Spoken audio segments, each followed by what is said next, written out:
But I'm gonna say, without further ado, we're gonna introduce our special guest of the evening, Mr. Mellamoceegee. Say what's up to everybody. Yo, we out here, you know what I'm saying, ladies and gentlemen. Let's get to it, baby. Hi. You already know. All right, so Mr. Mellamoceegee, I've known you for quite a while now. I know we're not the closest of friends in the world, but we do know of each other pretty well ish. So I would like to say thank you very much for coming and doing this. I know you didn't have to say yes. I do appreciate you saying it though. Hey, thank you for the invite, my friend. Yeah, You know what I'm saying? I do it. I do it for whatever reasons. I want everybody to know the greatness that is Mellamoceegee, because I see you put in a lot of time and a lot of effort into everything you do. So I want to say that's one of the other reasons I wanted to bring you on here, is because I know you do a lot of work on here, and I want other people to be able to see that. Hey, I try my best, you know what I'm saying? It's hard out here in these Twitch streets, but Feel that. you gotta put the work in. Mr. Westby, what did he say? What up? Oh, he's coming in saying, Howdy, what's partner. up there? What are you, Woody? I was about to say, you got a snake in your boot or something? All right, so Mr. Chris, if you would like to softly or go all out, fuck it. Give everybody just a brief rundown on you. Give them a solid intro on who you are as a person, as a content creator. All right, I got you. My name is Mellamoceegee. Well, I go by Mellamoceegee, but everybody calls me Chris anyways. Everybody gets Mellamoceegee wrong. Anybody that's been in my stream when I raid out, they say Mellamoceegee, Mellas. they just always get it wrong. Everybody calls me Chris once they get to know me, so it's fine. You know what I'm saying? But I'm a variety streamer. I play whatever I want, whenever I want, because that's just how I like streaming. You know what I'm saying? I love indie games. I love giving indie developers their shine when they deserve it, even if their game sucks. The fact that a couple people decided to work on something and put it all together and give us a finished game. I appreciate it. I also love my multiplayers. We played Halo, Call of Duty every Wednesday. And I just like having fun with the homies. I like having fun in general. I can make something that's trash look fun, unfortunately, for people watching. But I used to make music back in the day. I now started I put the creative mindset into something different, and I enjoy both. But yeah, that's me. You feel me? We out here. Hey, speaking of music, I got something I'm gonna send you after we're done with this. I want you to give me a rating on it. All right, talk to me, B. Yeah. So a lot of people know I've been. It's a song I wrote. It's in production for my channel. I want it to be my intro music. So I want you to know. I hate Wes so much. Yeah, we're planning on wearing sleeves. No. Yo, you know what I'm saying? We gotta show the gun Wellingtons, bro. Gotta bring out the big guns. Yo, Joby, what's up, man? Welcome in. Also, Joby, welcome back to streaming. I didn't get to hang out with you too long this morning. I was at work. Welcome back, my friend. I'm glad to see you back. Let's say, Chris, no, we did not plan the sleevelessness. I typically wear a lot of sleeveless shirts anyways. I haven't been. It's hot, man. Yeah, it's hot. Hey yo, Ty, welcome in, man. Thank you for the biddies, bro. Thank you. All right, so I say we're gonna jump straight into this interview. Let's get it started. I want to start the follow up question. Yeah. Questions can come at the end. We'll have plenty of time for questions at the end. All right, so first and foremost, the way I like to start this is I want to ask you, man to man, friend to friend, mentally, how are you doing, man? Mentally, I'm actually in a better place than I was a couple months ago. When I was in Florida, it was really tough. I was by myself out there. I had terrible internet, so I couldn't stream the way I wanted to because I had so much ideas running through my head, and I just couldn't execute because I was so limited to what I had access to. Um, and then being alone on top of that, losing all my friends and stuff out there was sucked. Then coming out here, I had a couple issues off rip and was running into internet issues as well, and computer issues. Like my computer literally almost fried. I had to pay to get it fixed and everything. Um, but now it's been about 2 months, and I'm pretty much settled in, pretty nice, and I'm doing so much better than I was when I first got out here. That's good to hear. So let me ask you, because I try to do this little first segment as kind of like a mental health check, just because everybody deals with mental problems differently, and I don't mean mental problems like being just mentally unstable and whatnot, just like having Right. a mental bad day.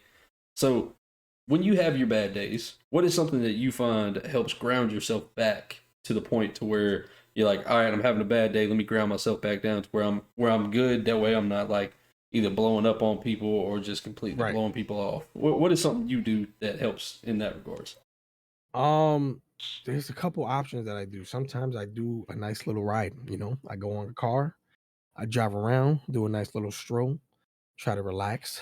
I also I am in therapy, so I got my therapist on call for those situations. If I feel like I'm having a mental breakdown of some Mm-hmm. sort, I can just call and be like, "Yo, listen, I'm about to go punch a hole in the wall. Help, help!" Um, and then also gaming and the friends that I've made through gaming. Just having conversations with them, letting stuff out that I normally don't. I mean, I'm pretty open on my stream. I think anybody who's ever watched my stream knows I'm an emotional guy. I've cried on stream multiple times. Do I like my crying face? No, I think I look stupid. But sometimes it's okay. You gotta let It's you gotta not let as bad the as tears out, baby. it's not as bad as the Kim K cry face. So you're good. You're good. As long as you're not that bad, it's okay. Because especially because you're on camera, you gotta try to cry manly, chat. So you be like, you gotta make it look at least a little bit manly before you start letting the tears go. Trying to be like old dude from what was it? Cloudy with a chance of meatball. Get back in there. Get back in there, baby. But yeah, that's a good way. Like I said, I like to ask that question simply because everybody deals with that differently. So like Right. me, when I get in my bad mental space, I want to be by myself. So like I go in my backyard, I got a patio back there. I sit there, I'll just stare up at the sky, or I'll go out there and I'll put some work on my heavy bag just to kind of get that out there because I don't want to take that feeling out on nobody else. It's not fair on somebody else if I'm having a bad day to take it out on them. So Right. Right. everybody has a different way to cope and deal with that, and you never know. Like you said, you're in therapy. You never know. Maybe somebody hearing like, all right, well, he does therapy. Maybe that'll help. That helps him. Maybe I should try that out. Hey man, So, I highly recommend to try it. mm-hmm, What I will say about therapy, anybody that's listening, it's not easy. It's like a relationship. So when you mm-hmm. think about it, it's like a marriage between you and somebody else that you're not smashing, right? But they challenge you, they ask you questions, they dig deep into stuff to get to the root of what your issues really are and why you react a certain way. Does it mean you're going to be perfectly fine afterwards? No, but you start to notice things. You become more like self-aware, but you might not get it on the first try. It took me like 4 tries to find the right therapist for me. Like I went to 3 different people, and then the fourth one I found, she was awesome. I stuck with her since, and I've been chilling. You know what I'm saying?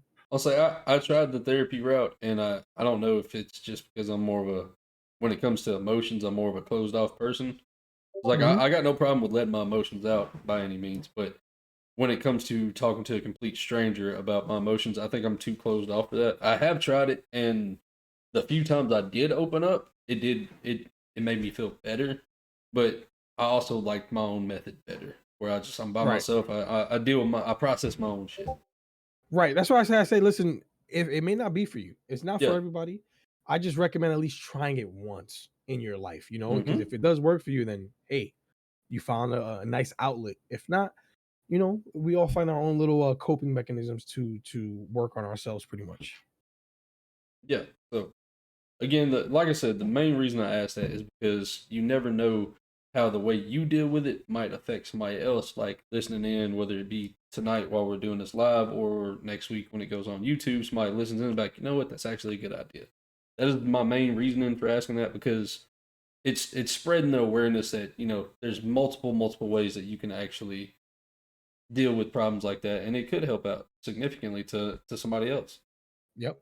Yep. But all right, so let's dive into the good stuff. Let's dive into the interview.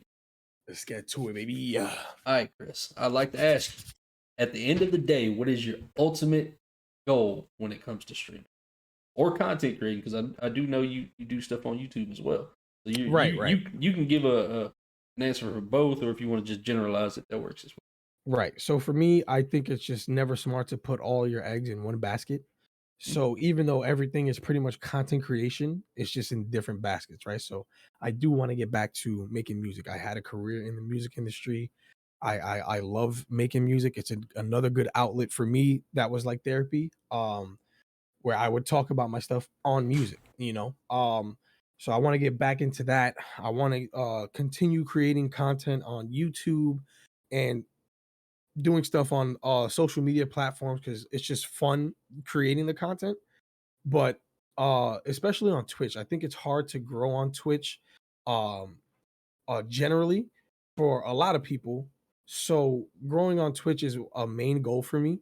Where I don't know if I'm necessarily doing a partner push or anything of that nature. I really just want to build a solid community of people that can just talk to each other, game with each other, and just have fun overall to kind of get away from all the BS that goes on in the world. You know what I'm saying? The world is messy. It's Mm-hmm. just it doesn't look like it's getting better. Shout out monkeypox. That's another conversation. But you know what I'm saying? Like it's just I want to build a community of people just to get away from the stresses of life and just talk to each other, be with each other. We all I think the pandemic kind of helped people come together a little more. Yeah. Um and helped us figure out that we actually need other people. You know what I'm saying? So I want to build a community that we know we need each other.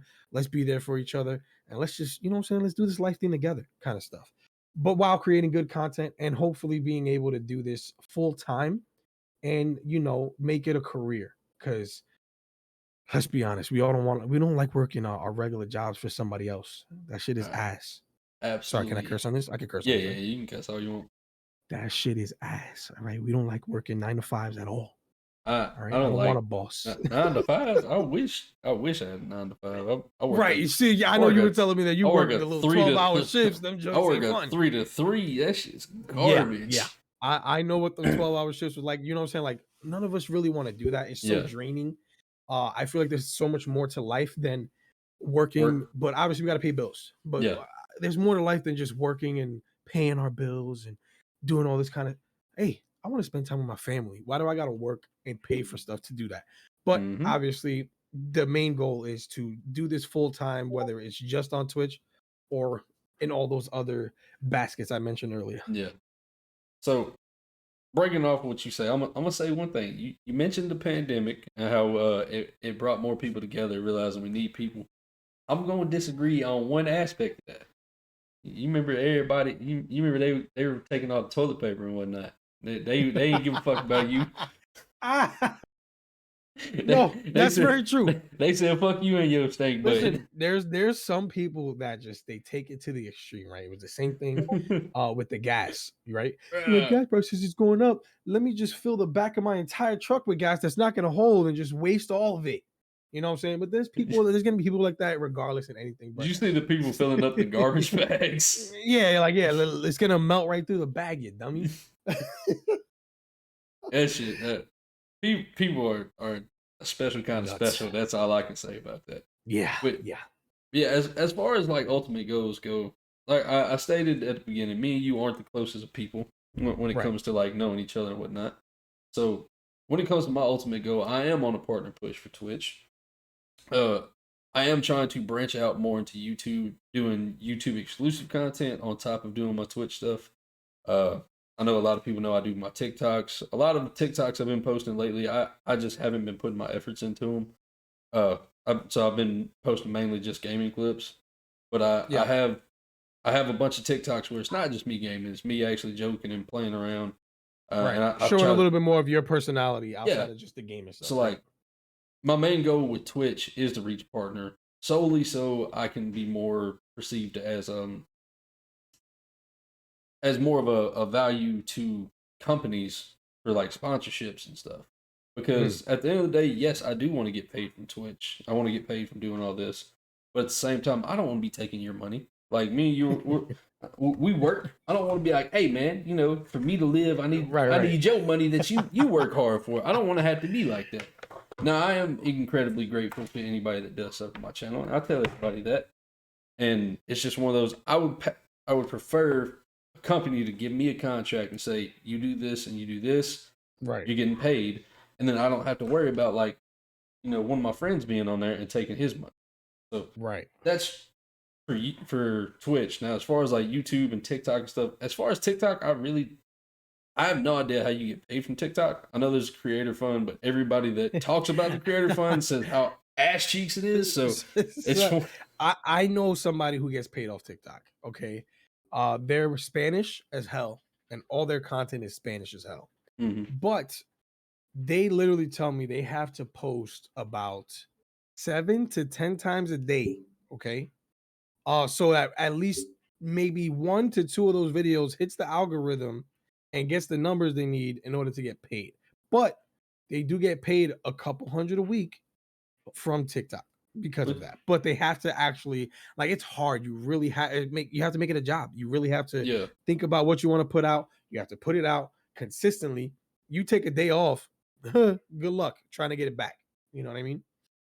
The algorithm on TikTok kind of screws you if you take a day off or 2, Yeah. Not to mention like their algorithm as far as like putting your content out there is similar to YouTube's in the sense of if you like the video, it adds to the algorithm. If you have to watch the entirety of the video as well and then comment and that share. So like if you do all of those things, it adds more to the algorithm, which I feel like personally is asking way too much of a friend to do. Now, like if like your videos, if you ever see, I like every video. Anytime it pops up on my timeline, I instantly like it. I watch the whole thing, and most of the time I leave like a little emote smiley face or something, right, just so it adds to the algorithm. That's a way I try to support my friends and stuff because there's a lot of people that like me and you. We stream at the same time. And I can't be in your stream being active, and you can't be in mine being active because we're both live. It doesn't take away from our streams to go to somebody else's. So that's a way I try to support people that either stream at the same time with me or stream when I'm at work and I can't support. Yeah, but I try to do that when it comes to any kind of support because I mean, at the end of the day, we're all trying to face or push towards something. And that one extra like might be the like that hits the algorithm to throw you into somebody that's gonna share your shit to get 1 million views. You never really and it know. doesn't cost anything. It's just hey, let me double click my phone for the one time. Yeah, it's like I tell everybody when it comes to like YouTube videos, I take 2 days a week, and any of my friends that I'm sub to on Twitch or not Twitch on YouTube, I'll pull them up and I'll click their video and I'll set my headset down and I'll go and do whatever I got to do. That way you get the entirety of the video, entirety of the view. Now I'm not saying I don't watch everybody's content. I do watch some of it, or at least I try to when I have time. But that's a way for support. Yeah, it still gives it counts. Yeah. It counts as if it's like a 20-minute video, they get the 20-minute view. Yeah. And then like if they have multiple videos, I set the autoplay up and it'll go through them. Keep going, right? Yeah. Right. So it's something I do. So like that's I don't know how I got so fucking off track. Whatever. But as far as like Twitch goes, that is my goal. Is to be partnered so people will look at me more seriously with shit. And then with YouTube, I'm going to try to start taking YouTube a lot more serious. That is what I'm going to be trying to do. So like right now I have something where it's one day a week. Or not one day a week. Once a day I do a video on Pokemon Showdown until I lose. Right. So like I posted one of those videos today. Link is in the description, just saying. But yeah, just as a way to have content, because I understand not all of my content is perfect, but it is content at the end of the day. So it is what it is. I am trying to work more on learning shit, but being partnered with YouTube or Twitch or both, that would be significant when it comes to moving forward as a career in this. I agree, especially YouTube. I think YouTube is where the money resides for real. Yes, you know what I'm saying? Fully agree there. All right, so let's move on to the next question. What aspects of content creation / streaming do you enjoy the most? Honestly, this part right here, the live aspect, I like. I think it's the easiest part, and it's the most enjoyable part of the content creation, right? Because you go live, you never know who's going to show up, right? Mm-hmm.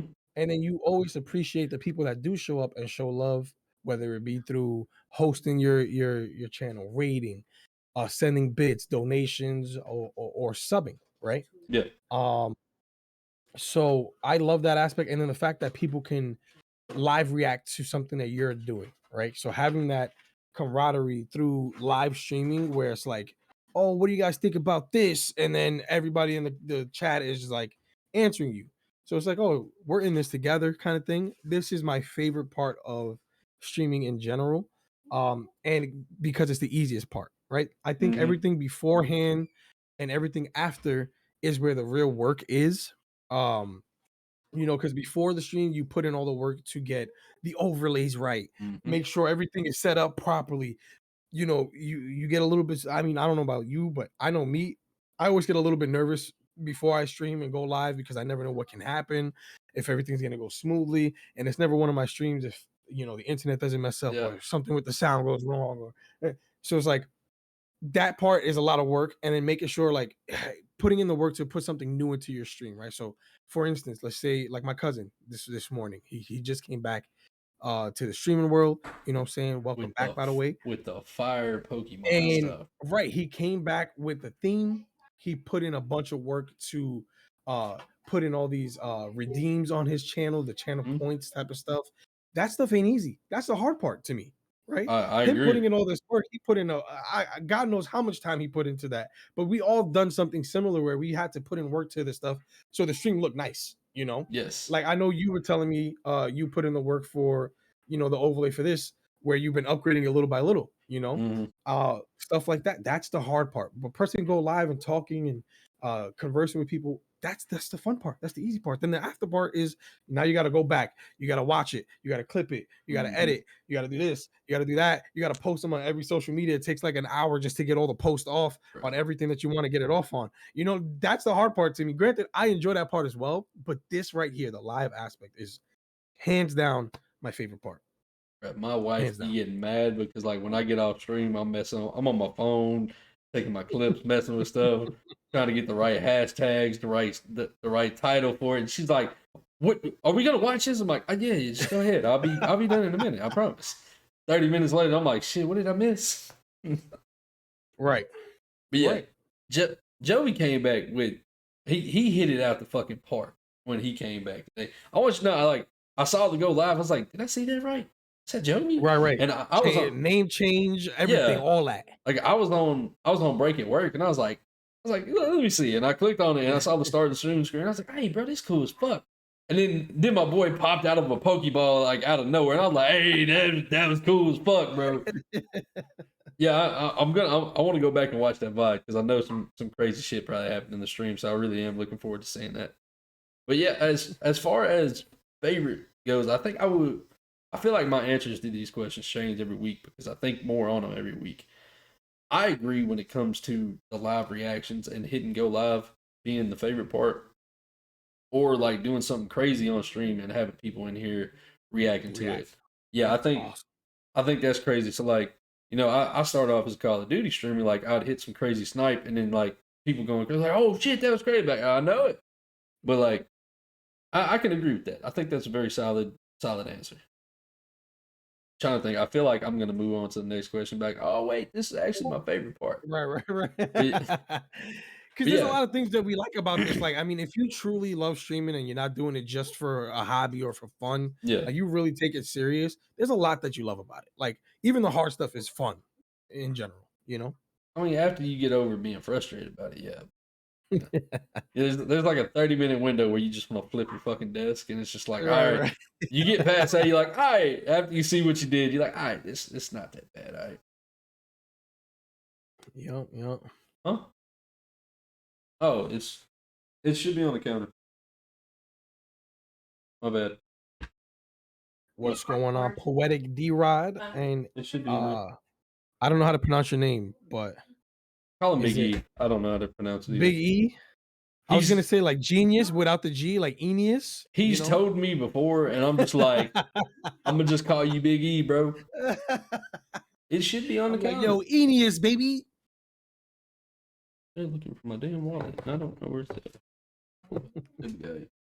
Yeah. So I don't know. I put it on the counter. I put it on the counter.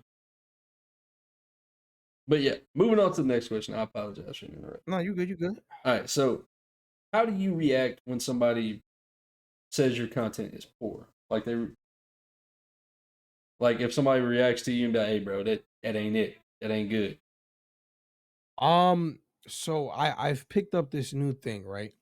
Because it goes both ways, right? Somebody Mm-hmm. else's content I could think is ass personally, right? I may Mm-hmm. not like it, and that's okay. But I Yeah. got this new thing where whether somebody likes my stuff or not, it may not be for you, right? So like if I don't like somebody's content, I always say instead of calling them trash or shitting on them, I always try to be lenient. Like, yo, your content isn't for me. Mm-hmm. I may not like it, but there's people that love your content. You may have a niche or uh, um a place how do you can you say a community that's for you, Mm-hmm. right? It may not be. I'm not part of that community. I don't like that stuff, right? So Yeah. I know a bunch of people that their content overall is very stale to me, but that's because of this type of stuff I like.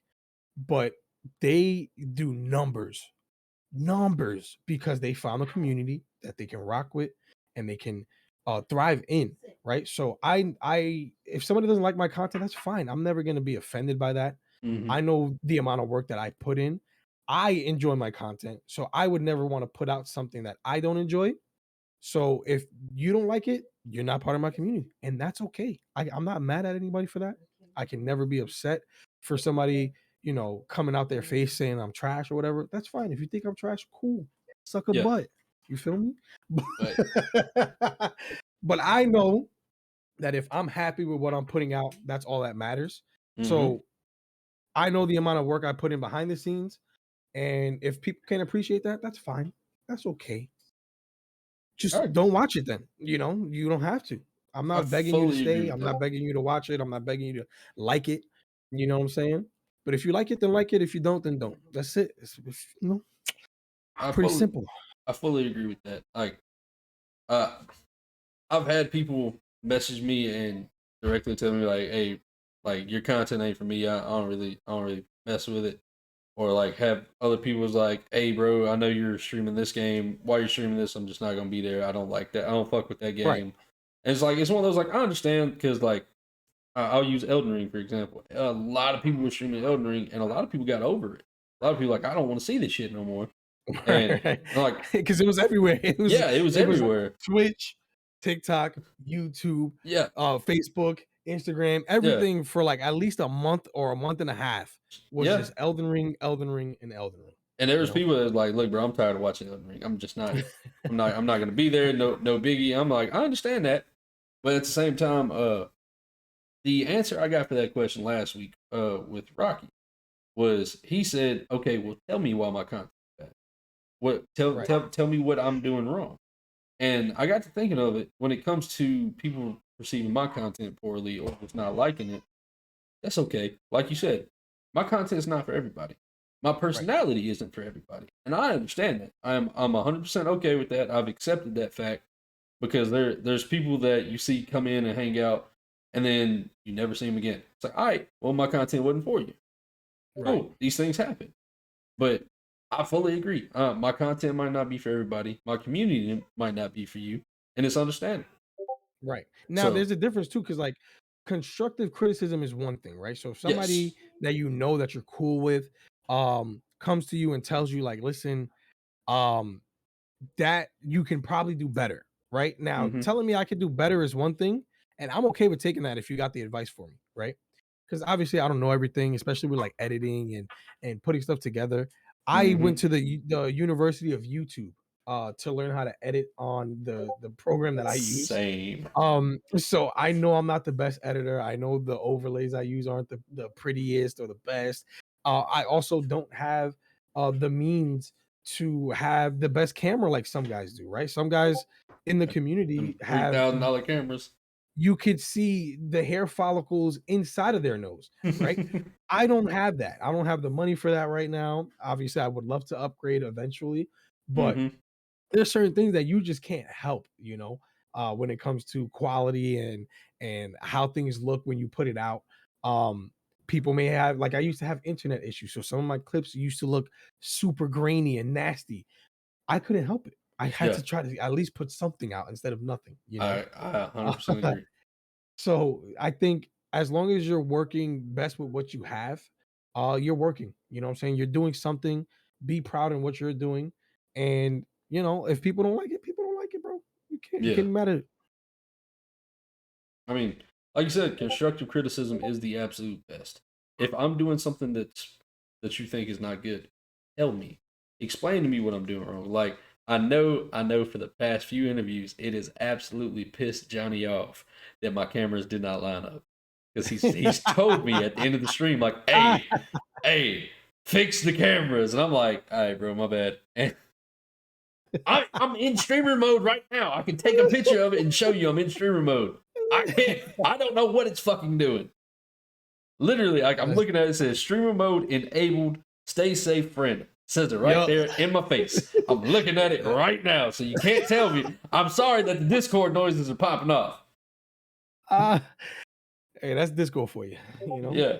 So like I know for a fact, like he would message me like, hey bro, you did a good job, but fix your fucking camera. And I'll be like, Right. because like I was explaining to him before we started, I did change it. So before what I was using, I was doing window capture and I can only capture that much of the image and I'd have to crop everything down. That's why they didn't line up. So instead I swapped it to window capture so it captures the entirety of the thing. So now like instead of cropping down to that, I just crop the image to this. So it's easier. Right. Johnny literally just messaged me, do I hear a sound? I know he's mad. That's funny. Look, I can literally I can show you right now it says streamer mode enabled, but I apologize. Nothing I can do about it. It's Discord for you, like you said. All right, let me get back to the questions. I clicked off my questions. All right. So Chris, I feel like you're gonna be the first person that answers this different because everybody else has said they don't do it. How do you hype yourself up before you start streaming? I'm gonna look dead in the camera so that people know I'm serious, okay? I take a massive dump like a dog and I get the zoomies, right? After you poop, they run in circles and stuff, right? I take a massive dookie to get all the nerves out, okay? And then I come in, I get my drinks ready, you feel me? And I go. I get ready, I pump myself up. You know what I'm saying? I do all the hand movements like this. I throw all random gang signs that I don't even know what I'm repping. And then we just go. All right. That's how you prep. You're Take a repping poop RP before you stream. All right. Take a poop before you stream. So then it's a double benefit, right? If you take a poop, it relieves the stress. One. Two, then you don't have to take like a 10-minute poop break in the middle of your stream sometimes. You know, that happens. I've seen it. I've seen the be right back screen for 15 minutes. We know what you're doing in there, bro. We know you're taking a dump. So it's two birds, one stone. Take a dump before you stream, get the nerves out, and don't have to poop during stream. You know what I'm saying? Get a nice smooth 3 hours with the people. Hey, it's different than saying I do nothing. So I agree. You know, this man said I get everything out. You gotta go, baby. All right, so solid. I mean, super solid. You know what I'm saying? Sometimes it's not, but super solid. Feel me? That is a solid piece of advice. Take a shit before you stream. There you go. You heard it here first, folks. But yeah. So damn. But yeah. So if you was in here at the beginning when the stream first started with my intro music, so when that's playing, the intro music is hyping me up, and then I'm back here doing like a little quick 2-3 minute workout, just kind of pumping myself up, getting myself hyped up and ready. I attribute that to my past in sports and fighting and whatnot, hype myself up for that. So I think that's where mine comes from with how I hype myself up. Right. So yeah, I mean, especially like I used to play football too, so I know exactly what you mean. Where like the heavy music going or getting like a workout in, get the blood flowing, that definitely helps. But like I said, baby, poop. Get the poop out, chat. Do it. All right? Do it. Don't question the method. Just know it works. So, I mean, we might have to try that one day. I don't typically take a shit before a stream, but fuck it. We'll try it out. Let's see what happens. But yeah, I'll be honest when it comes to like getting the nerves out. Like you said, that's one thing that gets the nerves out. So the only time I actually get nervous when it comes to streaming anymore is when I'm doing these. This is the only time I actually get nervous to hit the go live button, and it's not because like I don't think I'm good at interviewing. I think I've had a lot of positive feedback when it comes to this. I think I do a decent job at this. It's one of those like I don't ever know how the show is gonna go. Like I don't know how because a lot of the things I do, I try to build on being able to talk with the community, talk with the chat, and hang out with them. When I'm doing these interviews, I have to push those to the side because I have to have you as my main focus because you're taking the time out of your day to come in here. It's only respectful for me to do the same thing and give you that level of attention. So that's one of the reasons I get nervous with this. Is simply because I'm so set in my way of chat comes first and I have to put them to the side for my guest. But like Right, and it's something new that you just recently started doing. It's been like Mhm. what, like a month and a half type of I joint think so month and a far? half. I think this is the sixth Yeah. one. I believe this is number So 6. so it's still fairly new. I mean, obviously it gets better every time because it's just Mhm. more about experience, you know. Mhm. I learned that through the podcast stuff with Lou. Yeah. Um Lou, Johnny, Paulful, like working with just 2 people is different than working with 3 people. And then we went from 3 people to 4 people. But over time, we just, you just learn about certain things. You pick certain stuff up, things that help the ride go a little bit smoother, right? So like you said, I mean, I know before we got on, we were talking about it a little bit. Little by little, you've been upgrading certain things with the like you mentioned the cameras earlier, Mhm. having them at the same thing. You're learning different things about how Discord works, even though Discord kind of sucks sometimes. Hey, I don't know nothing about Discord. I'll be having to ask mad questions. So the fact that you can even have people to help you through that is a great thing because hey, Mhm. we all need help. None of us could do it on our own. Yeah. Obviously, YouTube helps as well, but for the most part, having people in the community that are willing and able to help you out is a blessing, bro. Because this Mhm. shit ain't easy, man. And then trying something new is always nerve wracking. It's like, yo, how is this gonna work? Is the person I'm interviewing gonna be good? How are the people gonna react? All that kind of stuff, Yeah. It's because one you of only know those what like you're gonna do. yeah, it's one of those like I've wanted to do this for a long time. So like before I get into that, I'm gonna just say you talk about the podcast like me and him didn't work together on the podcast. I'm a little salty about that right Right? now. I'm No, no, not gonna no. lie to you, but I'm not gonna say anything about it. I'm gonna just move on. I'm gonna be salty about it, but it's all right. No, don't take this serious. I'm just bullshit. But yeah, so like I wanted to do podcasting and stuff. So like I had a podcast on YouTube. It was me and my brother, and personally, I think the content was decent. I think we had Okay. really good conversations with it. It's just one of those that the time schedules between me and him just never really synced up. He had a health issue that just kind of put him out of commission for a while, Mm, and it's one of those like with his job versus my job, it's just really hard to get that set back up. So I'm not gonna say that shelved forever. I would like to bring it back at some point, but like that got me to the point where I was like, okay, maybe I could do something like this. It's like me and him had discussed doing the podcast live sometimes and being able to right. have other people ask us questions and stuff. But like it got me to the point I got the inspiration I got for this. I got interviewed a few months ago, and it was one of Okay. those I was like, I really like that. I want to try to I want to try and do that. So the person who interviewed me, I talked to him. I was like, I don't want you to think I'm stealing your idea, but he was like, no, man, it's cool. I got the idea from somebody else. I was like, well, I just I wanted to come to you as a person and let you know, like, I would like to start something like this on my channel. I got interviewed, I think it was like 3 or 4 months ago. I don't remember how long. Right. And it literally took me 3 or 4 months to get the courage to start messaging people asking, like, hey, would you be okay with this? Because I tell everybody I feel like I'm a sleeper person in the community. Like I get forgotten about a lot. And I don't mean that in a bad way. I say that every time. It's just one of those like I feel like when it comes to collaborations and stuff like this, people don't ever think Riddler. and it's okay. I Okay. don't mean that in a bad way. I try to say that to Right. everybody. It's just one of those. That's how it is, and I'm okay with it. It's not that big a deal because if you don't think you can make good content with me, it's okay. I don't take that personally. There's some people Right. that I don't think I can make good content with, but it is what it is. So like Very true. just just having the ability to be brave enough to send messages out to see if people will say yes to this. Because I got said no to quite a few times, and I want you to know that kind of killed my confidence about doing this. And then Right.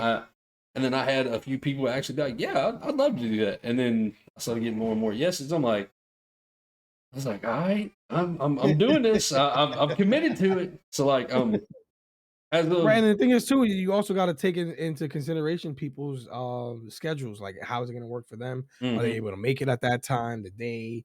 Because you do this pretty much every Monday, if I'm it's not mistaken. I've this been to like the last 2 or 3 Yeah, this verses is and stuff.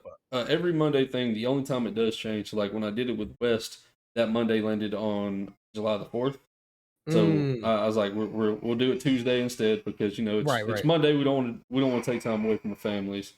And then I think I did another one on a Sunday, maybe. I did one that wasn't on a Monday. I don't remember which Gotcha. one, but like I tell everybody, I try to fit their schedules into account. So like if you would have messaged me yesterday and be like, hey bro, I can't go live until 8 my time, which would have been like eight my time, so like right now, I would have Right. accommodated for that. So like with Rocky last week, Rocky was like, look, bro, 7 your time just don't work for me. All right, bro. Well, what time works for you? So it's one of those Right. I try to be as lenient because you're not lenient, that's not the right word to say, but to be able to push my schedule around to fit for y'all's. So like if you said, "Hey, bro, Mondays just don't work. I got to work on Mondays. Can we do Tuesday?" Sure. Or Sunday, whatever day would work better for you. Accommodating you. So Yeah. it's just one of those. I try to be as accommodating to everybody else's schedule because, like I said, you're breaking away from your time. So like if you would normally be streaming right now, you're breaking away from that time to do that with me. So I want to be able to get that extra level of appreciation for that. What do you say? My fault. Johnny's funny. My mom actually gonna open a bottle because she couldn't open it. I tried to do it mad discreet. I didn't think it was gonna catch it. All right. Straight just got called out. All right, so let's move on to the next question. Let's do What made you interested in becoming a streamer? all right. So I started maybe about 3 years ago. Mm-hmm. Um, I didn't know anything about streaming. All I knew was me and my homies would play video games, and I was always the clown. I was stupid, always making jokes. The way you guys see me all the time, that's how I was before I started with the camera. Mm-hmm. Um, so what happened was, I think it was around the time Fortnite was at its prime. Ninja was becoming the thing, where he streamed with Drake and all that kind of stuff. And my boy hit me up and was like, "Yo, listen, you're hilarious. You should stream. I think you'd blow up from this stuff." And I said, "You think so?" He was like, "Yeah." And I was like, "All right, cool. You guys want to come with me?" Like, I pretty much told all my friends, like, "Yo, let's all stream and try this out." We started the whole thing called Mayamo Club because that was our like joke. For some reason, we would just put Mayamo in front of everything. So we changed all of our names to Mayamo, whatever we wanted. Mm-hmm. Obviously, mine's is my initials, C and G, but everybody gets it wrong with the Kiji. Um, so basically, I took all the stuff that I would do with the music and put it into the creative stuff for the stream. I started off streaming on the Xbox with Connect as my camera. It looked like absolute dog shit. And then little by little started investing in certain things, getting the PC together and connecting it to the Xbox and streaming the games off of there because the PC wasn't strong enough at first, Mm-hmm. and then figuring stuff out little by little to now where it's not the best setup still, but it's better than what I had, and it's nice. You know what I'm saying? It gets the job done, baby. See, something you said with that makes it resonates with me a little bit because I started off streaming on my PlayStation, no camera, no nothing. And like on my 1 year anniversary, I think I did an 8 hour stream. It was my longest stream to date. And the first like hour of that, I went through my old clips, just kind of like seeing the growth. It's like you'd see just gameplay and audio, and then you'd see gameplay with a camera in a really shitty spot because on PlayStation you can only put it in like 4 spots, and it's It's the one inconvenient. corner. Yeah, it's inconvenient in every fucking spot. So it's just like you see, all right, he's got a camera, and then you see he gets a better camera, then you see he moves up to a PC, and just I think starting off from so little makes you appreciate the growth more. Yeah. I don't know if that's for you. I know for me, like if I go back and look at myself, and I'm back, bro, why was people coming and watching me when I was doing Bro, this? listen, there was so I rated somebody the other day and they did the shout out thing where my clip pops up on their thing. And it was a really old Fortnite clip. But it was when like first like my PC started working. I was playing Fortnite on my PC. Dude, the camera quality was ass. I had terrible lighting and my mic was horrendous. I sounded like I was in a tuna can, bro. And I was just like, why would it choose? I gotta clean my clips up, by the way. But Yeah. why would it choose this clip from like 3 years ago? Why? Why would it do this to me? You bums. But seeing that is just like, damn, like I came so far with certain things, even though I think I've minimalized a lot of stuff on my stream. I've made it very much more simple for myself and for people if they want to watch. So it's not too much going on. Because I think at one point we all had that phase where it was like, yo, I want the overlay to be moving and shining and this, and then I want this in the background and for some reason. And we were all like, I was overloading my CPU with the amount of stuff I was trying to put into my stream. And Yeah. it wasn't worth it. Like So I made it so minimal so I because it looked better. It makes everything look cleaner and run smoother over I agree. over the top stuff. I went to a couple of streams back when I first got my PC before I knew anything about OBS or Streamlabs or anything. I'm still learning. I know somebody's gonna talk shit in the chat, but like I would see some of these crazy things like, bro, I want to do that, and then like I get to Right. looking at it, I'm like, I have no fucking clue how, and I would just be like, nah, I'm just not gonna do it because then like I don't know about you, but like I would jump on and I would play around with shit, trying to figure it out on my own because I don't always want somebody to help. And Yes. and I got on there and I want you to know I fucked every overlay scene I had up to the point where I had to erase everything and restart. And I remember this is the thing, like I don't know if Johnny remembers this, but he had spent like 4 hours the night before helping me set up those overlays. And Oof. I was like, I want to try and work on this because I saw a different idea, and I felt like the biggest piece of shit because I called him the next day. I was like, hey, bro, I don't know what happened, but I need help again. And he was like, what did you do? I was like, look, I started I messing with started some touching shit. things. Yeah. And he literally that night he fixed it. He helped me fix everything. And he's like, now fucking lock everything in place. Don't move another thing. I was like, yes, sir. Say less. I got you. Oh man. Listen, there was this one time, okay, I did it. I was trying something new. It was still minimalist-ish, Yeah. but I wanted a nice like I had just I took inspiration from Mr. Chris Respect and put the rounded camera angle, right? Yeah. The rounded camera box. Mm-hmm. And I was like, man, I want a rounded overlay for this, but I'm broke and I don't want to pay for this shit, right? So I said, you know what? Time to go to YouTube University. Let's take some classes and watch a bunch of YouTube videos to learn how to make my own overlay that's animated. So I have the program, the DaVinci Resolve. I was able to make my own overlay that fit perfectly over the camera. It looked great. It circled around it beautifully. And then I started playing games with it, and it, for some reason, no matter what, took up like 40% of my CPU because the file was massive and I couldn't get it down enough to even work. I think I used it for like 2 streams and it was over. The just Yeah. chatting stream worked fine, and then I tried to play a game with it and it was GG's. My computer was about to melt. Like, I don't know what you think you're doing right now, but it ain't it. I agree. So like that's one of the crazy things about it. So the thing that got me interested in being a content creator was literally pretty much the same thing how you said playing a game with people. I'm sorry if you hear my son screaming. He's yelling "daddy" because he can see me in the window right here. But yeah, he's going ham. Man. he's literally just like this at the window. Daddy, just staring me down right now. What? Go in there with mommy. He's about to cry. but, but yeah, so I would be playing the game with my friends and stuff. Like, this was solely Call of Duty. So like, I started as a Call of Duty streamer, and we'd be playing that, and you'd see like Tim the Tap Man playing with like Courage and Dr. Disrespect and stuff. Yep. And you just see the camaraderie they have and just the amount of fun they would have. And that was what we would do. And then I was like, look, bro, I think I'm gonna try this because I was interested in it. And again, like with these interviews, I never had the courage to actually hit the go live button.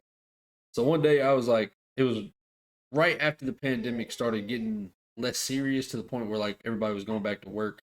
And I was like, man, I'm gonna set everything up that way. If I want to go live, I can, because I think I'm funny enough. Go figure. I'm not funny enough. I'm just funny looking enough. That's something else. But like, I was like, I'm just gonna set everything up and get it set that way. Like that way, maybe one day I'll just hit go live and we'll go from there. So while I was setting everything up, I actually hit go live, and I was like, well, fuck it, we're doing this. We're here. Yeah, so that was how everything started for me. But I did enjoy. Fuck you, John. He just sent me a screenshot of my goofy ass face. But yeah, that was actually what got me to start it, was the fact that I thought I was funny enough, and I will let y'all know, which will humble you so fucking fast when it comes to making you like, you think you're comedic gold, and then you put out a clip that you think's the funniest in the world, and you get like 3 views. That shit don't hit. Yeah. It don't hit. Like, oh well, okay. Thank you. I've done that a couple times with a couple clips. I'm like, hey, bro, this is the one. This is the viral one, bro. It happens to this day. I put one out recently. I still think it's hilarious, but it didn't hit on any social medias. It was the one where I was doing the RP and I sniffed her coochie and I was like, yo, your coochie stinks, in the accent. It was hilarious in the moment, but it didn't hit on any social medias. You know what I'm saying? Look, I wish I would have been recording. So I started RP yesterday. I haven't started. I got into it, and Kainsey was trying to show me the ropes. And the first thing that happened was he's like, all right, so this is my boy Charlie in the game. And the first thing you see is Kainsey pull out a fucking knife, and all you hear is his thick ass accent. Let's fucking have it. And then Chalo turned around and stabbed him to death in like 2 minutes. I'm like, jabbed him up. I'm like, what the fuck is going on here? And then the medic come in, and he was like, what happened? I was like, that crazy motherfucker over there, I don't know who he was. He took off running. So I agree. I think Twitch will humble you so fucking much, but at the same time, it's very rewarding when like you do have a day where everybody comes out. Right. So like, as far as getting humbled, it'll humble you more often than it'll give you the gratification. But you got to look past the bad stuff and enjoy the good days. So that's a big thing. I think a lot of people give up because they don't know how to go past the bad days. Right. And that's one thing I learned like early on when I started streaming. I know a lot of people say it, but turning off the numbers, just focusing on doing what I love and having fun with it. Because if the chat sees you, people can see it. I know, especially if you got the camera on, right? People can see it. Yep. So most of the time we have ourselves open or something on the side, right? So they'll see you going like, why are you looking to the side? Oh, I'm looking at my view count. Oh, I'm doing this. And it could be discouraging to focus on the view count and stuff like that, or if the people are in chat. I think a lot of the learning curve is learning how to kind of just talk to yourself. There could be nobody in the chat, but you got to be like, yo, what's going on, guys? Blah, blah, blah, to get the content out, right? Because you could go back and watch it and get a clip that'll probably bang on the internet that nobody was in your stream watching at all. My son just opened the door and came in here. Oh, shout out to the baby Viking. Let's get it. Yeah, little man will be joining us on stream here in a couple minutes. But yeah, so Rara will tell you, I think Johnny noticed it a lot too. When I swapped from Streamlabs to OBS, you're not getting my sandwich, but you can come up here and say, wow, baby Riddler. But yeah, when I swapped from, you're not getting my damn food, son. You already had yours. But when I swapped from Streamlabs to OBS, there was a noticeable shift in how I acted on stream, because on OBS or on Streamlabs there is the number count in there, and you're always one click away from being like, who's in here? And admittedly, there'd be times where like I'd just be talking for an hour straight and nobody said any fucking thing. So I was like, "Oh, is anybody even in here?" And I click on the number, and there'd be like 3. I'm like, "Okay," and then you would see the mood shift. I'm like, "All right, well, I'm not. I got 3 people in here." Right. Yeah, but when I swapped to OBS, there's not a way to put your numbers on here. So like, that's why I like OBS. Yes, so my mood and demeanor towards stream changed dramatically because I don't care anymore. I don't have somewhere I can just be like, I could be having a day where I'm talking for an hour and I'm like, oh, nobody's talking. And I can just click one button and be like, oh, well, it's because nobody's here. Or, it's one of those like, it's one of those, I just don't focus on numbers anymore. I agree with your statement that a lot of people can tell if you're not having a good time. And I agree.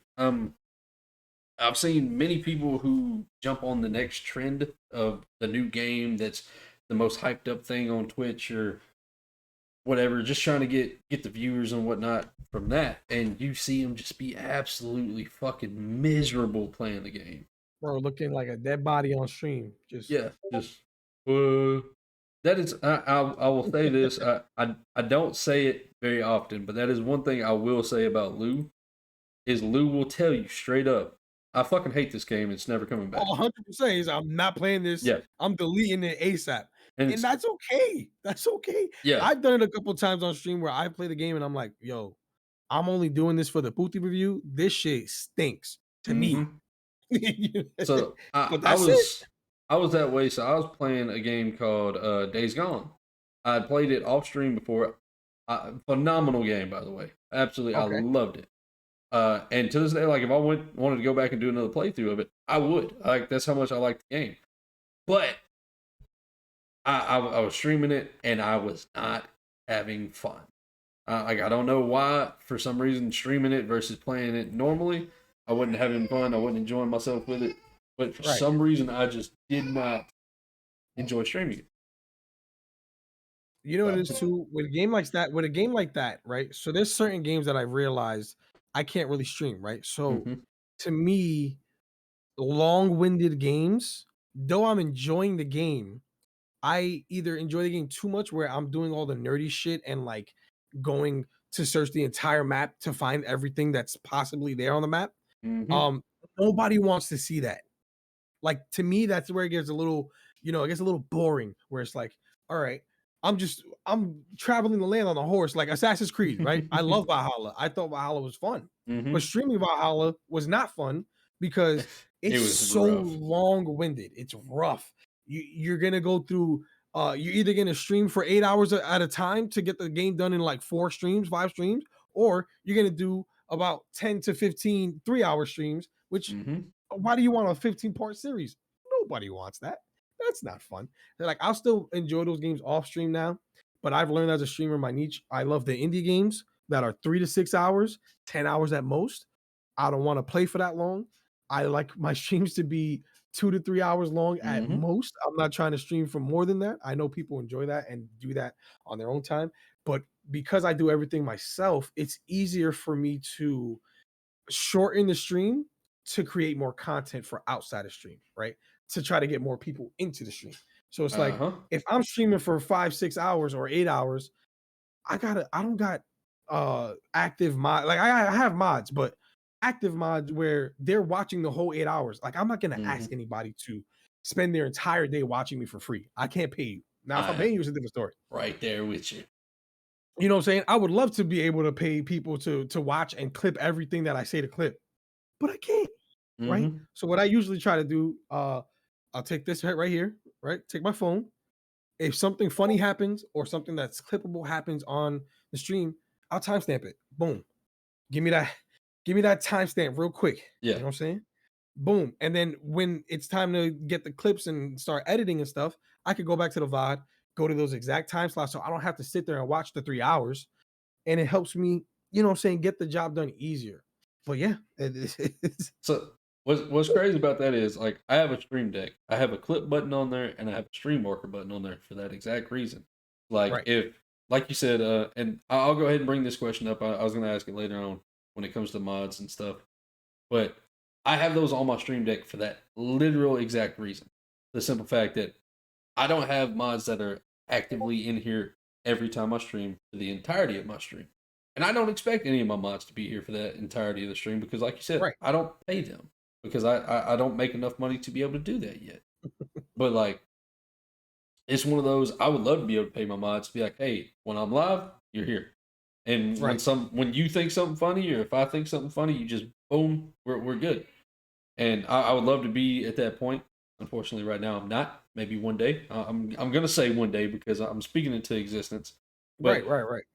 there are times where I keep a notepad and a pen right here on my desk for Hmm. that exact reason. Because there's been some times where like I'll hit the button and it doesn't register, or I hit the wrong button. So like if it's something that's like super fucking funny, so like right now, for example, it's an hour and 9 minutes. I'll grab my pen back, hour nine. That way, Right. I know for a fact it's a mental note because like I'll come back and I'll look like, why the fuck did I write an hour and nine? Like, oh shit, that's why, and I'll That one, remember. right? Yeah, or Yeah. like with my clip button, there's like a 7 to 8 second delay. So like if I hit it right now, it's like 7 seconds behind of what I'm Yep. doing. So like I've still not mastered the perfect timing to hit the button. Mostly because like something funny will be happening, I'll start laughing. I'm like, oh shit, I gotta Right. hit the button. So like But that. hitting the button at least though gives you some kind of area Hmm. of It, what you're looking yeah, for, so it kind of helps. yeah. Still, So it's one of those. So you mentioned mods and being able to pay them and whatnot. Let's jump into the mod questions. yeah. What what qualifies somebody to be a mod in your channel? Oof. What? It's changed a lot over the Okay. years of learning. When I first started, I was a dickhead. And I was letting anybody who was loyal be a mod, right? Hmm. Uh, so, and back then when I first started streaming, it was Fortnite, Fortnite, Fortnite. Um, and there was a bunch of little kids that knew more about shit than me, though, obviously. Because kids, I didn't know anything about Discord. I didn't know anything about Twitch, really. I just knew I could stream to this and boom, I'm good, right?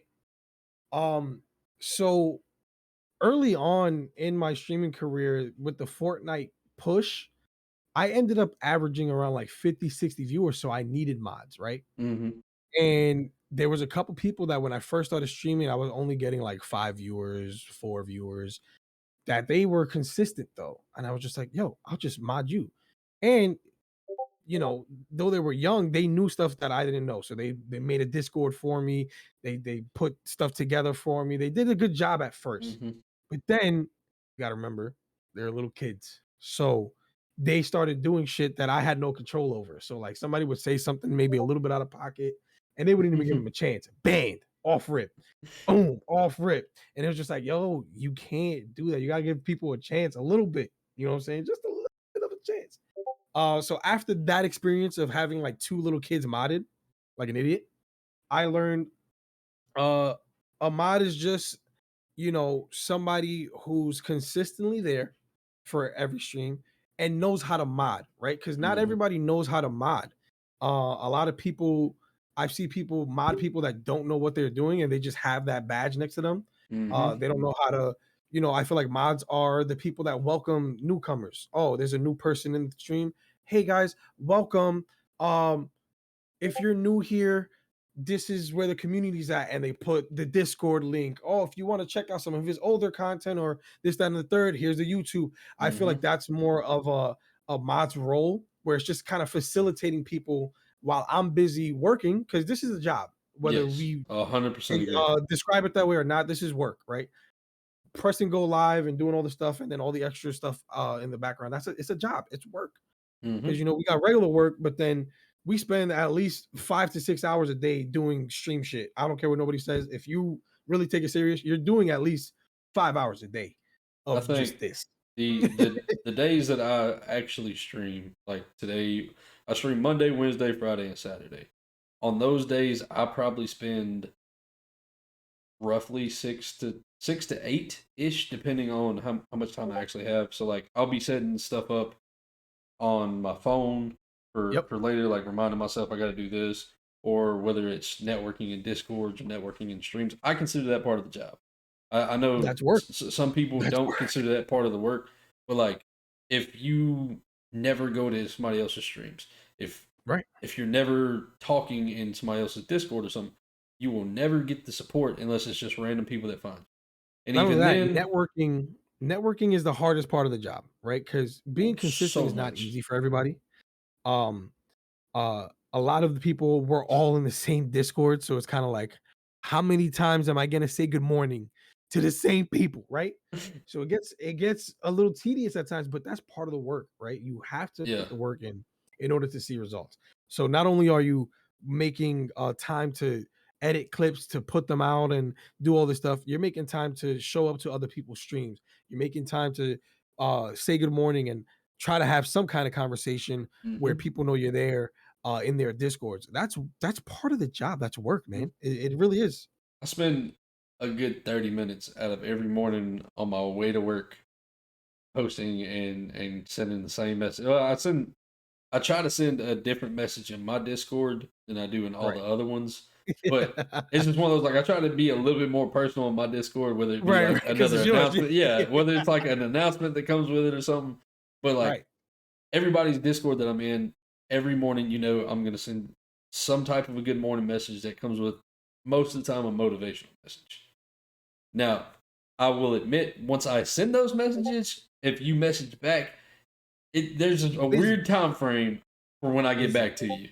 Now, Yeah, you're busy. if you don't directly reply to the message, like you can reply to the message, but not like at my name Right, or and right. stuff. I don't see it, and it's not because I try to ignore everybody's discords. It's because I'm at work, and unless Right. I see the notification saying blah blah blah, replied to Riddler, I'm like, oh okay, let me make sure to get back to this. I don't, and it's not because Hey, of that. It's because there could be a 4 or 5 hour period where I'm at work, right. where either my service is absolute ass cheeks, or I'm just slammed to where Right. I can't be on my phone. So like, I've had a conversation with a few people, and they're like, "Man, I messaged you back this morning. What's happening?" I'm like, "When? I'm sorry. I'm at work. Right. I can't do it." And So, that's another thing. I think building your community, I think people have to just understand, like, yo, we're all humans. We all have things we're doing. Most of us are all adults, right? We're mhm. all in our 20s, 30s, some 40s. I don't know about if there's anybody in their 50s out here, but if you're in your 50s late, you know what I'm saying, talk your shit, because you definitely look younger than 50. Let's get it. But you know what I'm saying? We're all adults. We all have lives. We're not kids. It's Mm, not like we're going to school and we got summer break where we can just, you know what I'm saying? We can't just do that. So if yeah, you can't understand that and not take it, a lot of the stuff that happens isn't personal. yeah, Uh, just because I don't respond right away or it takes me a while to get back to you, it's not because I don't like you. It's just like, yo, I'm busy. Sometimes I forget. A lot of the times I have an issue. I reply mentally and I don't reply back physically. Like I sometimes I look back and I wrote a message in the just Discord didn't hit and I send, forgot to press bro. send. I've And it's done just that there. so many times. It's been there for 5 hours. CG has been typing. I've been typing a freaking entire book for 5 hours. You know what I'm You get a message, okay. saying? I've definitely been there. Uh, but yeah, so that is so I try to spend most of my breaks are me responding to people on Discords.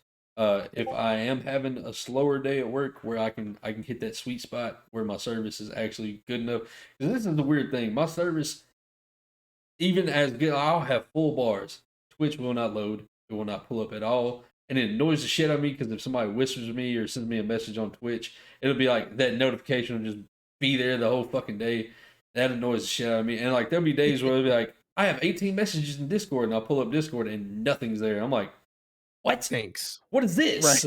And then like just randomly everything will blow up, and I'm like, oh, okay, well, fuck you, service. But yeah.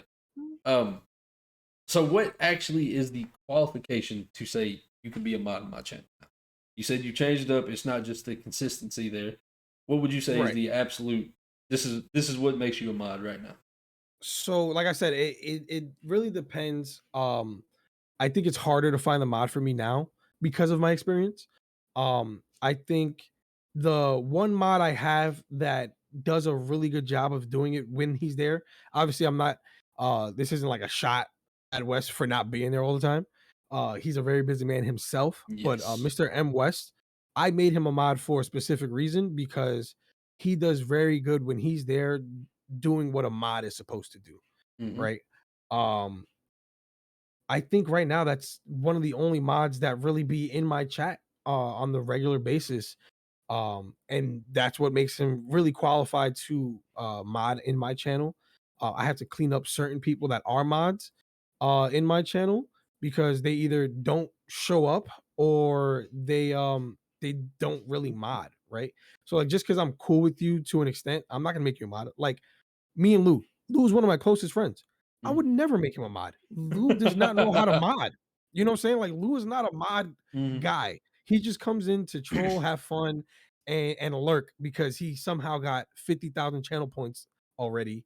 Um, He what's it about to make called? you do the Yeah, he Britney got dance bro. again. He listen. He did the Britney dance, which was 80,000 channel points. Okay, I humped my pillow because of that man. Right. I remember the clip. That shit had me weak.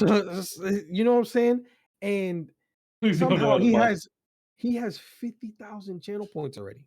I know Wes has been waiting. Unfortunately, my setup isn't set up yet to do that because my nephew's in town. So I have to set up the whole dance thing so I can do it for you people. Scoot, who shows love in almost everybody's stream. I don't know how he does it. I don't know how everybody that's overseas with the time difference be doing it, but we appreciate you guys. All right. It'd be like 3 Facts. o'clock in the morning for y'all, and y'all be in our streams talking wild, crazy shit. But I like that Hmm. shit. Right. I agree. Uh, It's like with but yeah, Kainsey. Kainsey will pop up like right now. I know it's like 3, 4 o'clock in the morning for him, and he's here. Kainsey is one yeah. of my mods as well. When Kainsey is here, he does all the things that mods are supposed to do. Now, Johnny's gonna say something about this because he already called you on it. I love Johnny, and when he is here, he is one of the best mods. But it's like you said, he is a very busy man. He has a lot of things going on. He can't Right. always be here. When he is here, he does a phenomenal job as mod, and I appreciate him so much. And Kainsey, same way. When he is here, he does everything a mod is supposed to do. Also, the other one, Rara, I call her my super mod because she is on it, doggone it. I swear to God, like I'm talking about, I'll be streaming and I won't even think about it. I'll be like, but yeah, can I get a shout out? And then before I shout out leaves, it's just boom, it's already up. I'm like, I swear to Yeah, God, I yeah. think she has it hotkeyed. She tells me it's not, but I think it is. But like she does it in stream, she does it in my Discord. So like whenever I do my Discord link, so like this, when I pop that up, if anybody is in here that is not a member of my Discord, she's one of the first people to welcome you in. Yeah, yeah. And it's one of those. I appreciate that because, like we talked about already, I can't pay her for that. I can't support her Right. in that I wish I sense. could. Right. Yeah, it's one of those like I wish I could pay all of my mods to be able to help me with everything that they do because they are fucking amazing for all the stuff Yeah. they do. So Uh, like with Johnny, right? Johnny, it wasn't a shot to you yep. whatsoever. Right. I have other people that are mods that haven't shown up in like a year. Okay. And then when they do show up, they show up for like 2 seconds and then leave. They don't do no mod responsibility. Like at least when you do have the time to show up, you mod, right? And I think out of everybody I've had modded, you I think you have the most experience as a mod and you know how to mod, right? Mm-hmm. Which is not easy to find. That's not easy. But you also started streaming and creating your own content and doing all so you're Mm-hmm. a lot more busy than you used to be when you were, I know you've been on Twitch for mad long. So like you've Mm-hmm. been doing this for a minute, but you just started streaming what 2 years ago, two and a half, well, however long it's been. You know what I'm saying? Yeah. See, you have over 8 years of being a mod. So for Mm-hmm. the first 6 years, that's all you were doing. So you have a lot of experience with it. But then when you started streaming and creating your own stuff, it's a little different. So it's no hard feelings. It's Yeah, just listen. There's we no, get it. it's no shot. I Yeah, understand. I get it, bro. yeah, we I get be it. having We. hard times showing up to people's streams. Like sometimes I gotta show up to lurk because I'm working on something else. I'll Mm-hmm. have you open, tabbed up in the side. If you can see all the tabs I have open right now, that's me showing love, but that's all I can do. At least now I have the internet, So I can't do that though. I tell everybody that I'm a very strong lurker when it comes to my support. Like there'll be times where I'll pull people up and I don't even message. I got you pulled up and I'm chilling while I'm working on either overlays or working on another idea I have pulled up or something. Or hell, I might just come in here on my off day, pull everybody up and then go do housework. It's just one of those, I give y'all the love and support. It's one of those, like you said, we all have a personal life. We all have things that we have to do outside of Twitch, outside of networking and stuff. And we have to find other ways to show love. That's one of the ways I do it. Right. So, like I said earlier, with like TikTok and YouTube, I do that. That's one of my ways of showing love is the fact that, hey, I can't be in your stream. So, like people who stream while I'm at work, I can't be in your stream. But any other of your content that I can support, I do. It's just, it's a weird middle ground. I do what I can. Yeah, we do what we can when we can. That's it. Yeah, yeah. And like I tell everybody, like I think I'm nearing 800 followers on here. I don't know my exact number. I wish every time I hit go live, I had almost 800 people in here. I wish for the fact I wish that would happen. It can't because everybody has a personal life. I might go live and you might have a night shift job and you might be getting ready for work or you might be at work or you might be asleep. You might have had a bad day. You want to sleep early. I can't help that, but it is what it is. I'm grateful and I accept anybody that does come in. Yeah, yeah. All right. So moving on. When do you think mods should start getting paid? I think mods should start getting paid. When you have a consistent paycheck coming from Twitch, right? And I think it should just be from Twitch only because you can make money elsewhere, but your mods have nothing to do with that, right? Mm-hmm. So now, like, let's say you're on Twitch, you're getting paid, let's say, what, 500-600 a month, whether that's enough or not, right? Yeah. I think if I was getting paid around 500-600 a month, I'm breaking off my mods at least like 100. I'll split it, because I would never have that much mods anyways. I probably stick to about 2 to 3 until the stream becomes bigger, right? I think the more people that show up, the more mods you're gonna need. Obviously, you can't have 3 mods trying to control a chat of 100+ people. That's ridiculous. They're gonna lose their minds, right? I think At that point, you should be paying them. It was either Jovi or Wes that said it last week. You should have 1 mod for every 10 people. Right. Is what they said. Right. That makes sense, right? I think that was the ratio. I think the more people that start showing up, the more mods you're gonna need, and obviously you got to go through a process of picking your mods and all that kind of stuff. But if I'm making at least 500-600, I'm breaking off, depending on how much mods I have, a certain percentage of that, right? So let's say I have 5 mods, right? Boom, 5 mods. I'm getting $600. I'm gonna break off at least by like 200, 250 of that. And everybody gets $50. It may not be much, but it's better than nothing. You know what I mean? Yeah. So I feel like around that range would be good enough for me to start paying my mods. Like I said, 500-600 a month consistently. I don't get that. I get about 150 to 200 consistently right now, if we're being honest. But that's it. And I literally only, like I said, 1 mod that is consistently there that I would, end up paying would be West right now, and that's it. That's understandable. So I completely agree with that statement when it comes to They get a can of beans.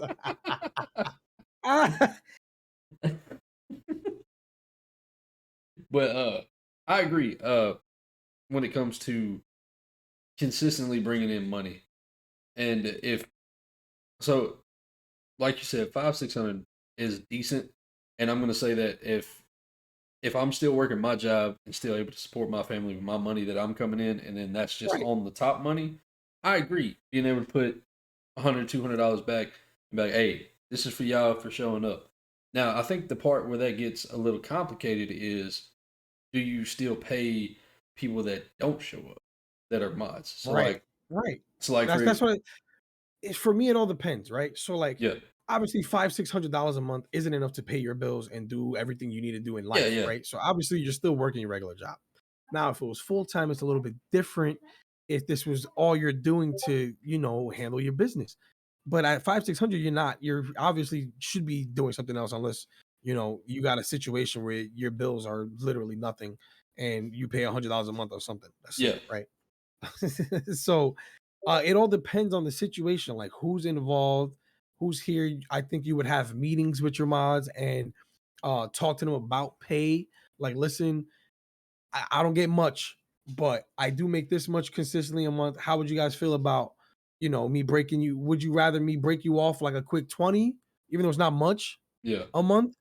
Or would you rather that money go back into the stream so we can keep building this to try to make more money so that eventually I'm actually giving you a paycheck at the end of each month or at the middle of each month, because that's when Twitch pays out, which is stupid as hell. It's kind of annoying. Mhm. But you know what I'm saying? Like, I would love to give you guys a check every month, but how are we gonna get there?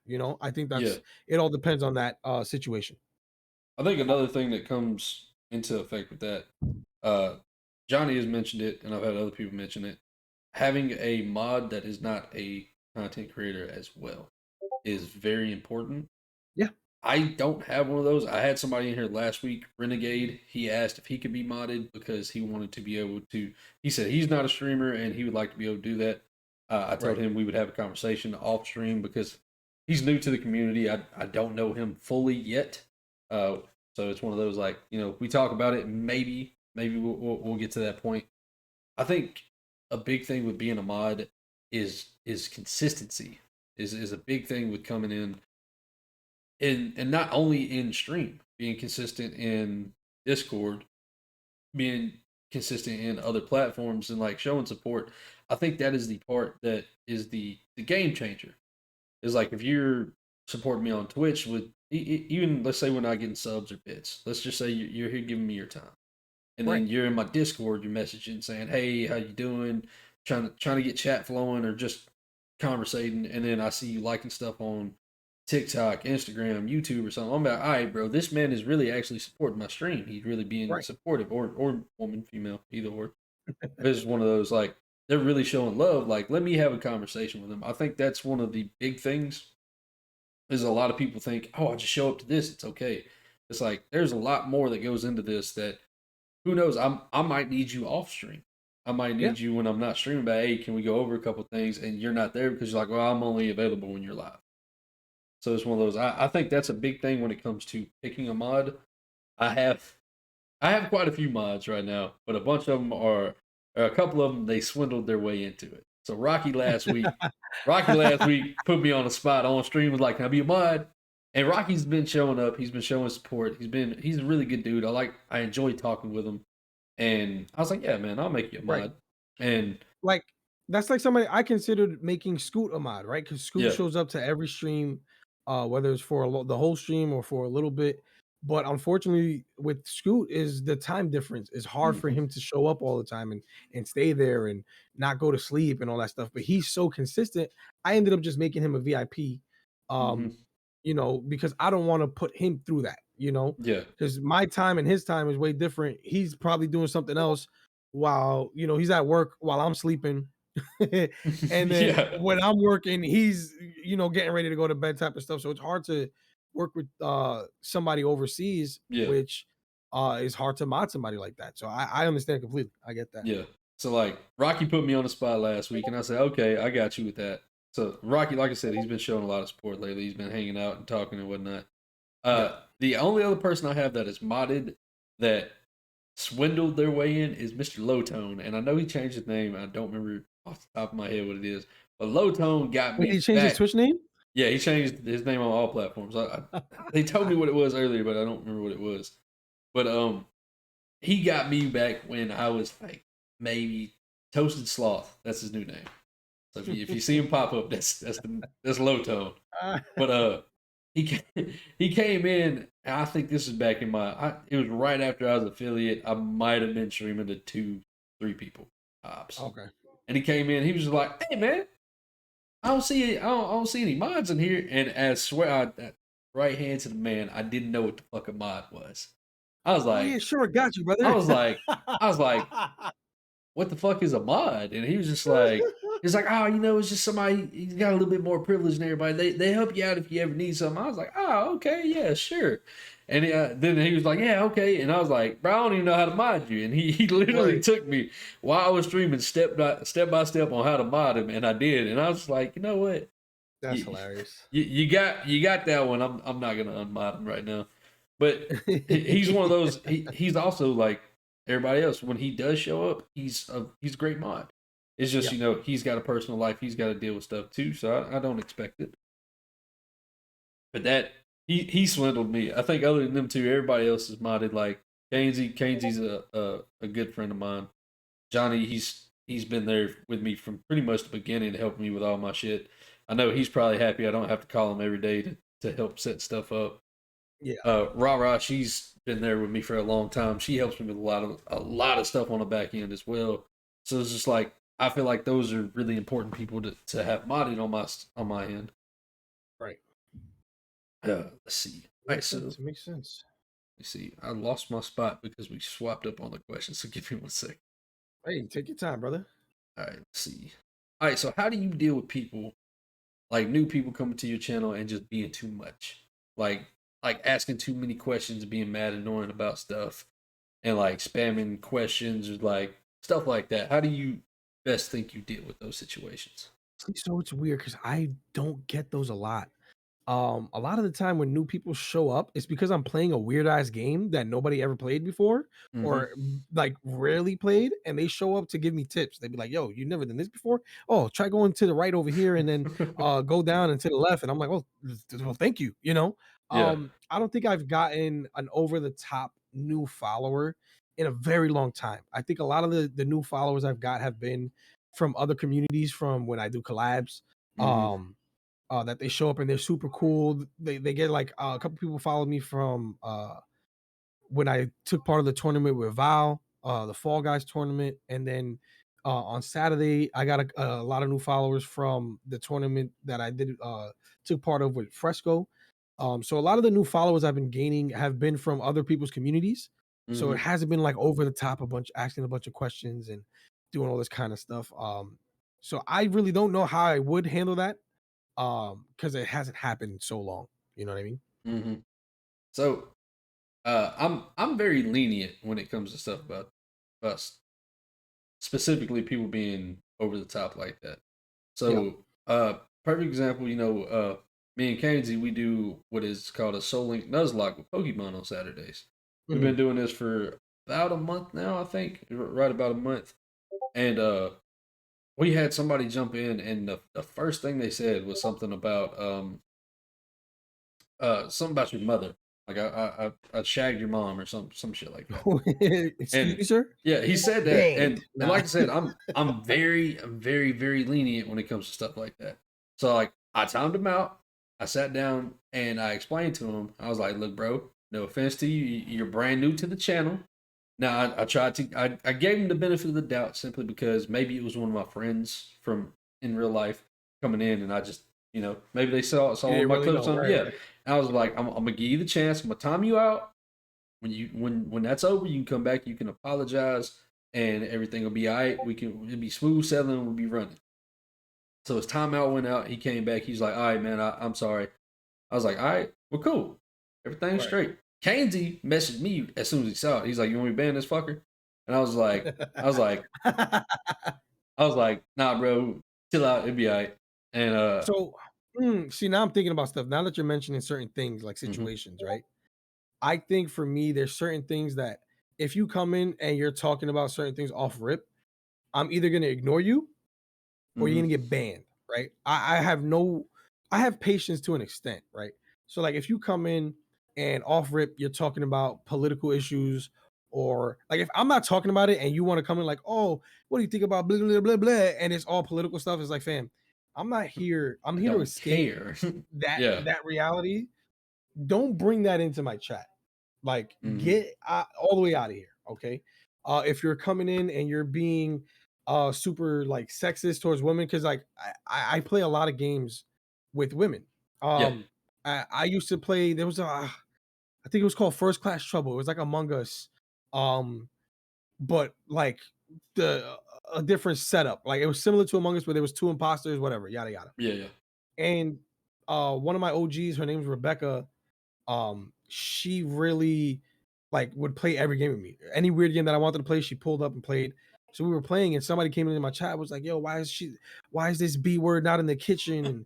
And I was just like, "Yo, you fucking dummy! Like, what is wrong with you? Women can play video games all they want. Shut up!" Instant ban, instant political, instant ban.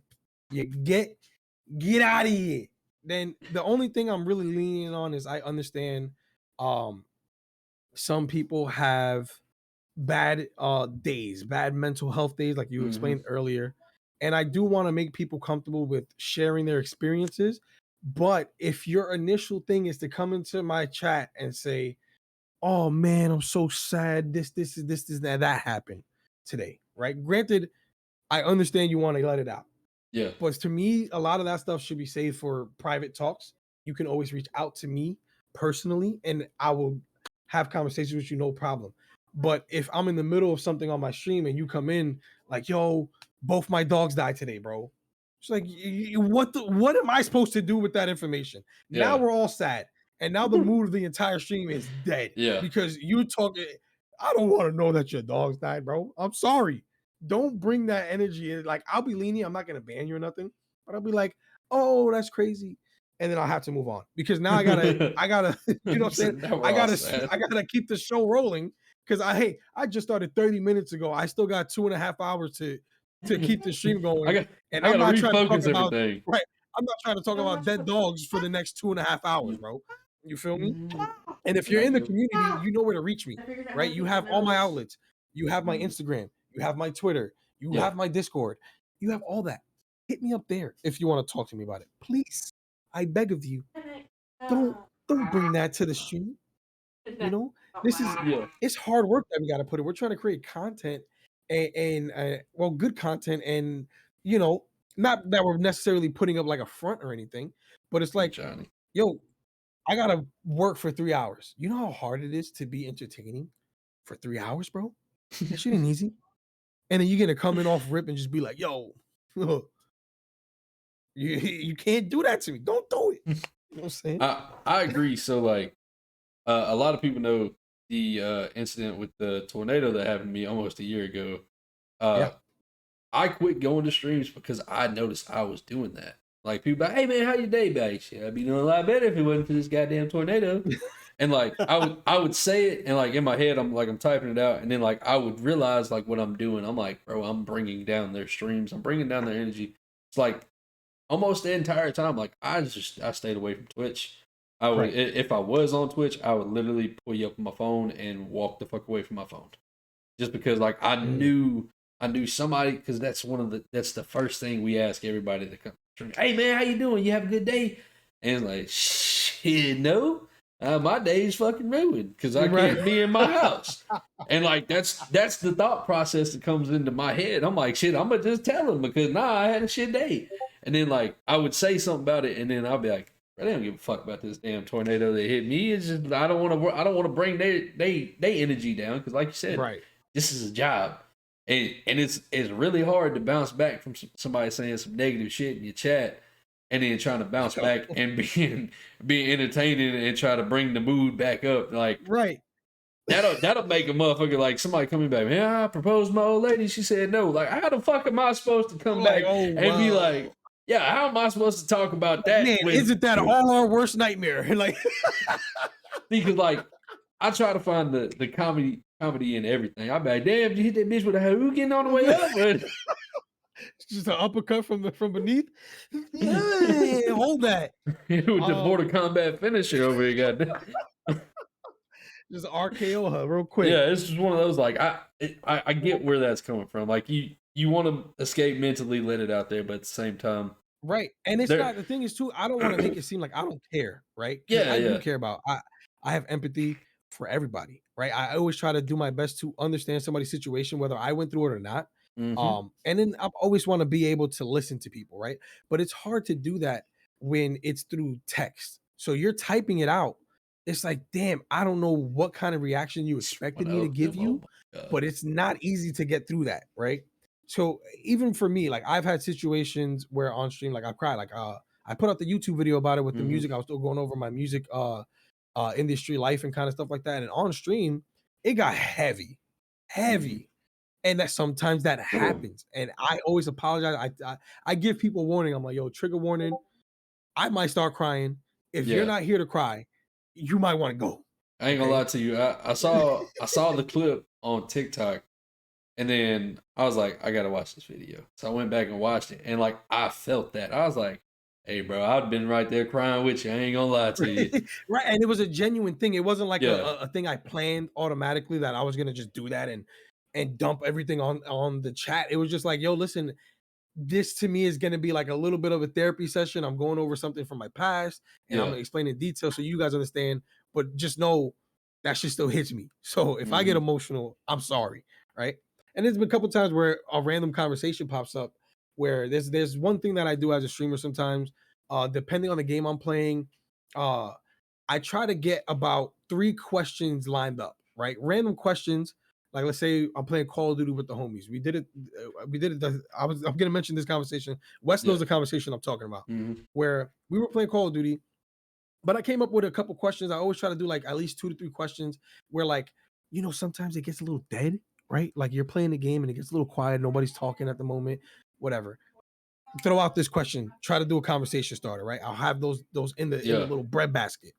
And I did that one time, and it led to everybody talking about having mommy issues and all that kind of stuff on stream. Like it got mad deep for no reason during Call of Duty, bro. We were like, we were killing people in the game, and just talking about like, yo, fam, my mom, this, that, and the third, and everybody else had daddy issues. I had mommy issues, bro. Bro, it was like 6 people back to back. People just started joining the Discord call and like talking about their issues with their parents and stuff.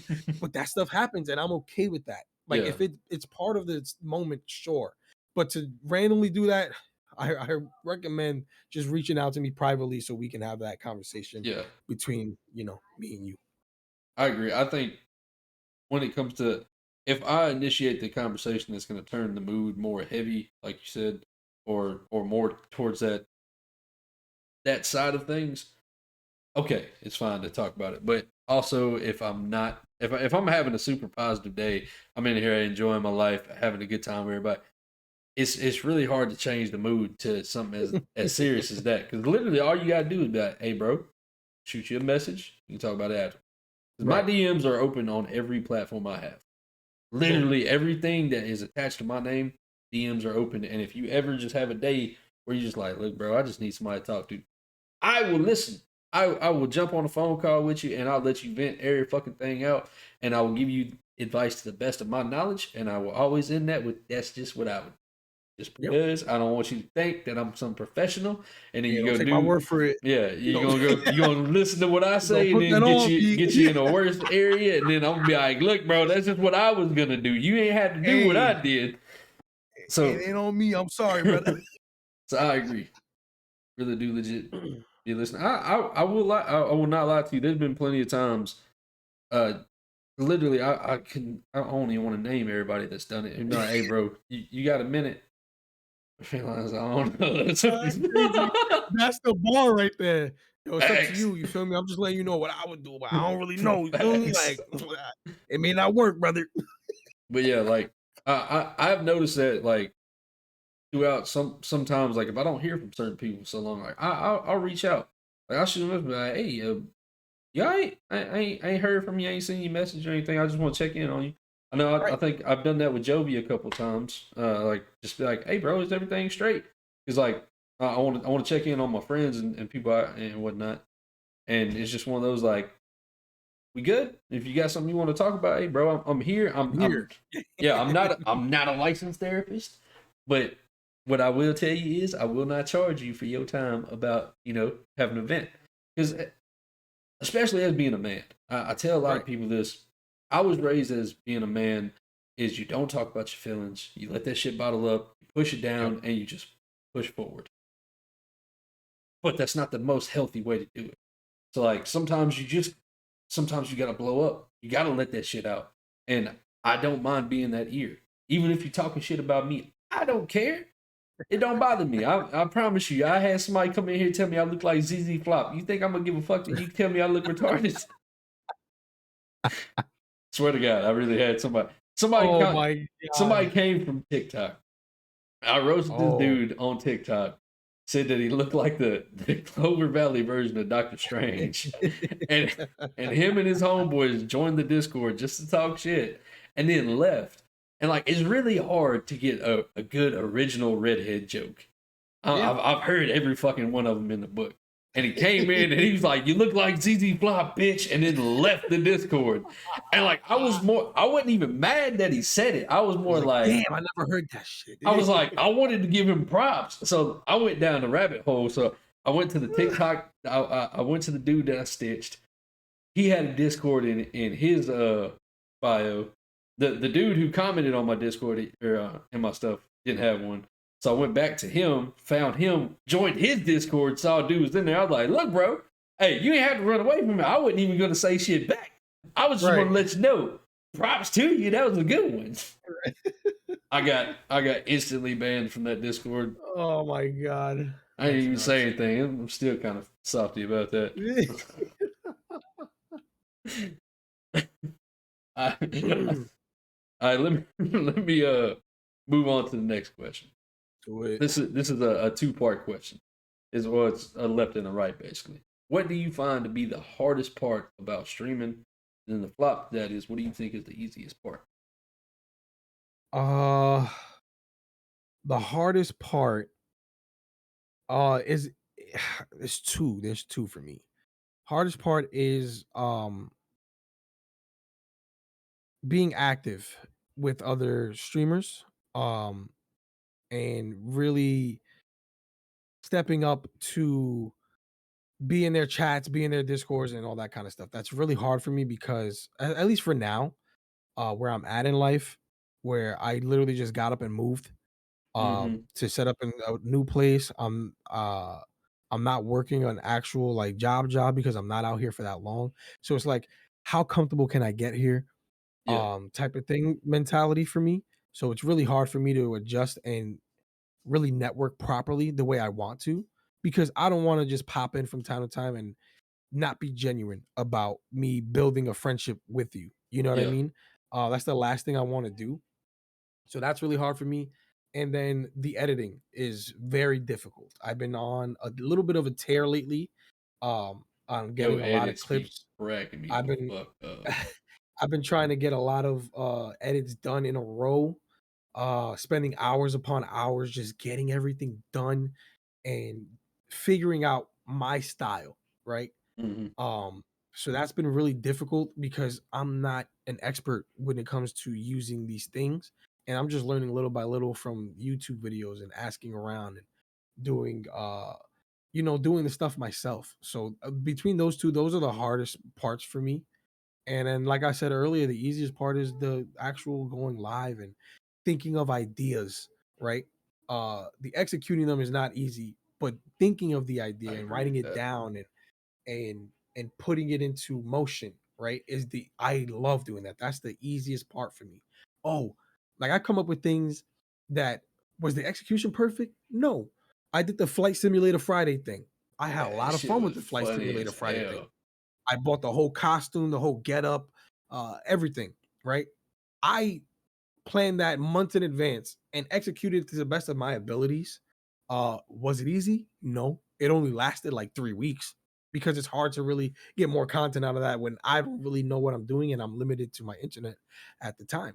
Mm-hmm. So, but coming up with stuff like that is so much fun and actually executing it on stream the best way I can is so fun to me. Like that's the easiest part, funnest part to me. I think the easiest part, I agree, is just hitting the go live button. Uh, I've been doing it for about a year and a half now, almost a year and a half, and there was a time where I would tell you that was the hardest part, but I think the level of confidence I have now, comparative to what I was doing, I find that to be the easiest part because I know even if I hit go live and nobody shows up, I'm still gonna have fun, and I'm still gonna be talking like I have 100 people in. Right. I've watched VODs where like I just I'm like, bro, do you ever shut the fuck up? And I'm thinking about that to myself. And I'm like, that's not a bad thing to be Right. saying, because like a lot of people tell you have between 7 and 30 seconds to pull a new viewer in.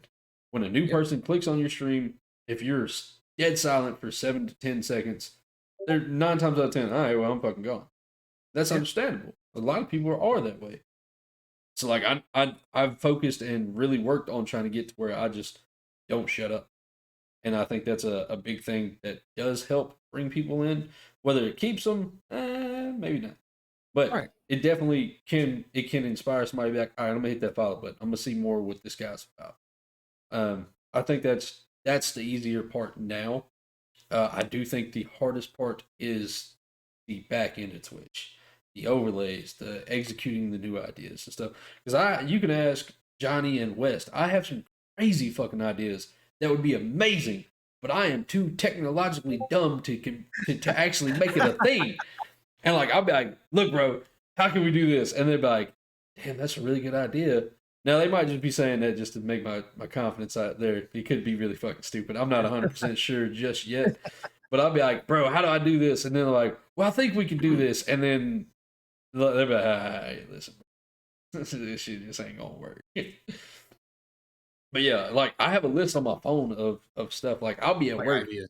Yeah, I'll be at work and I'll get a inspiration. I'll be like, oh shit, let me write that down. Like I'll write it down really quickly and be like, all right, so we'll put a pin in this and come back. Right. I think one, I started taking my overlays and stuff a lot more serious. I wanted to not have to rely on people as often, because like before, if something on my overlays broke, it's just all right. Well, stream's canceled tonight because I don't know what the fuck I'm doing. Now at least I have enough knowledge to be like, all right, y'all just give me like 10 minutes. Y'all gonna Right. look at me and some shit's gonna get fixed. All right, but like I do think that's the hardest part, and editing. I am probably the most butt cheek editor you could ever hire. I honestly don't even think I should get paid for any type of edits I do because I'm that bad. But like I see edits and I'm like, damn, bro, I want to do it. Then like I'll be watching videos of how they do it. And they're like, oh, you just gotta do this, this, and this. And I'm like, nah, this is just gonna raw uncut video. Let's see. Are you sure? It's like I tell a lot of people, like, you go on my YouTube and you watch like my older podcasts or anything like that. None of those are edited at all. And It's I just straight up go. straight up, and like I tell my like I'll bring the podcast back up. My brother and me and him was talking. He was like, if we ever need a spot where we need to edit it out, we'll just be like edit and then time. And I was like, please. In my head, I'm like, I was so confident. Like, oh yeah, I got you. And at any point, I was like, if he says edit, we're just gonna have to restart this whole fucking episode. Ooh. Luckily, that never became a thing. But like any of my videos I've been posting lately, the Pokemon showdowns that I've been doing, Yeah. it's just me, boom, boom, boom. That's it. Yeah, it's one of those, like, I want to get better at editing, but I need to get to a point where I'm not working so many hours where I can actually Right. sit down and fully invest my time in learning how to do this. So it's one of those, like, I'm trying to get to that point, but until then, you're gonna get what you get. And you can pitch a fit at me, and it'll be all right. Right. So But, like for me, the editing, I've gotten really good with the clips, figuring out how to fit stuff into at least a minute. I don't like going past a minute for my clips. The YouTube videos are a little more difficult because they're more long-winded. When I do the Boothie reviews, they're a little more difficult because now it's a little bit more easier for me because I've been doing it for a while. mhm. But like the Boothie reviews, when I first started doing them, when I was in with the horrible internet in Florida, the amount of times we've had to stop mid conversation because my internet shut off. Yeah. It was just like we'd be like, "Yo," and then everything freezes, and I'm just like, "Wait, what?" I'm still recording like a dick, and we had to like figure out where we left off and try to like make it seem like it was a seamless transition from Yeah. where it lagged to where we were and where we're going, kind of thing. So it was tough. It was tough. But I mean, with practice, I don't know if it makes perfection when it comes to this stuff because I still don't know everything, but it definitely makes it easier to kind of Mhm. figure out your style and get stuff done quicker, right? So now that I've been doing the edits at a clip that I've been doing them, I can get 10 edits done within like 2-3 hours Yeah. and good ones like HD quality, all that. you 3 hours, you might get one clip from me, and then even then, I'm gonna be like, you know what? The regular version was just fine. Just being honest. It's It's like like I'm that. just taking straight from Twitch, download it. I want to know there's been a couple of different times where like I literally spent like 3 or 4 hours working on it. I had a 25-minute video. I worked on it for literally 4.5, maybe 5 hours, probably closer to Damn. 5. And like I watched it after I got done doing everything I did, and I was like, this shit is ass cheeks. And literally took that same video and just uploaded it the way it was from the beginning. I was like, yep, we're just gonna do that. Oh, that's it. It's one of the That's it. another thing. Like I think it's my confidence is building when it comes to just putting content out. I think it's gonna have to get to the point where I'm just gonna have to say fuck it and let the bad content go. Just that way, Right. I can be more confident in what I'm doing. Because who knows? Maybe I think I'm doing a terrible job, but somebody else might be, hey, it was really good. It's just one of those. It's a work in progress. Everything that I'm doing right now, I'm building towards. It's everything. It's just a work in progress. But for those two, I agree. So let's move on to the next question. I feel like we jump on one question and then it answers like 4 different questions. So I'm having to like pick them out and like, all right, well we just covered that exact thing. So, Right. all right, so how do you stay motivated to continue streaming and content creating and while keeping yourself motivated in your IRL stuff?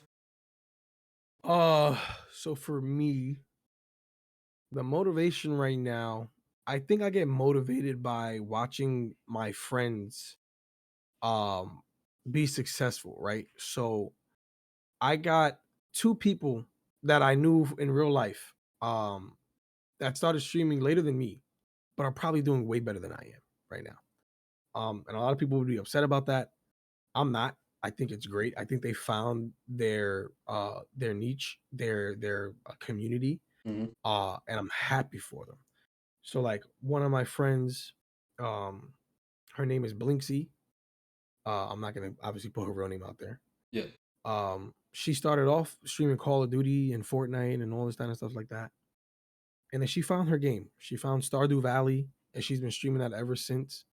Um, and her numbers are through the roof. And I'm so happy for her. And then my other boy, Recon, I think a lot of you guys have met him Mm-hmm. or have seen his stream. A couple people have rated out to him from the community. Recon GT, that's my boy in real life. And him finding his, happiness in his stream and putting in work to his stream has really motivated me to better my stuff. Not only him, but then you got my cousin, uh, West and Lou.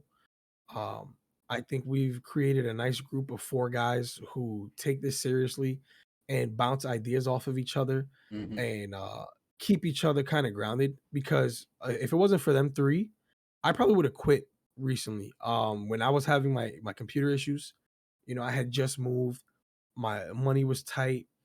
Um, my computer literally just decided to shit on me. Like it didn't want to work at all, and I was this close to just being like, you know what? I'm throwing this computer out the window. Fuck this streaming shit. I'm done. I want to live a regular life. I don't want to have to worry about content or if people are gonna like what I put out or what I try to do. I'm done. And all 3 of them were just like, yo, Chris, we believe in you. Like you're uh I think Wes used this term. All right. He was like, Chris, you are a superstar, and I genuinely believe in you, and I can't have you give up off of something like this. I feel like you've dealt with worse kind of stuff, and Mm-hmm. they were like really the encouraging factor for me not to quit and to continue doing what I've been doing since. This Mm-hmm. past month I was able to stream about 45 50 hours, which is the most I've done in a long time. I finally got my situation set up properly, and Mm-hmm. I'm able to work on the clip that I've been wanting to work at for so long. So I think that's really what's been keeping me motivated for the past couple months. I feel you on that. So like you said that West and them are the ones that have grounded you and kept you going. I've actually had that a few times back earlier in starting this. Johnny was actually my main person I talked to when it came to that. Was like there. I can't tell you. I probably messaged him at least 5 or 6 times. Like, look, bro, I'm fucking done. Shit, I'm tired of it. There's too much going on. And Johnny was like, look, bro, just stick it out. You got something going. You just keep going. And I appreciate that because if it wasn't for him, I wouldn't be doing stuff like this. And I truly, honestly enjoy doing the interviews. I love doing these. If I could have more people lined up to do this more times of the week, I would. I know Wes wants me to do more of these every week.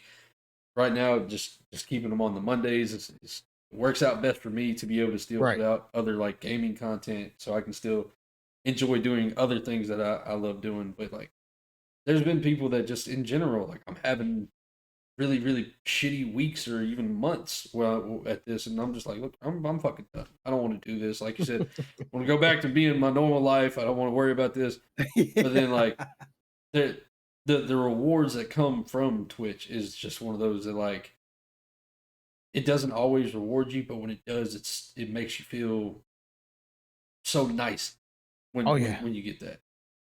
I tell everybody when it comes to streaming isn't for everybody. But if you think it's for you, right, give it an honest amount of time. It's worth a try. Yeah, don't be like, oh, it's been a month and I'm only averaging 1 people.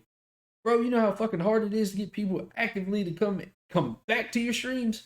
Like a lot of people are like, oh, I've been doing this for so long. It's like, but what do you do outside of Twitch? Do you network? Do you try to make actual connections? Which is do you even promote? Right. Yeah. That's actually our next question. But yeah, it's like segues. A lot of people just think that hitting go live and being funny or being super cracked at a game is going to bring you viewers. Nope. And like I've got a couple of friends that said that they wanted to start streaming. I'm like, bro, go for it. They're really good at the games. And like they streamed a couple times and like they 100% ignored chat. Like I was in their chat trying to talk to them like, hey bro, what's going on? What are you doing? Yo, read me. Didn't like I was in his stream for the entirety of his stream. Did not once ever acknowledge chat.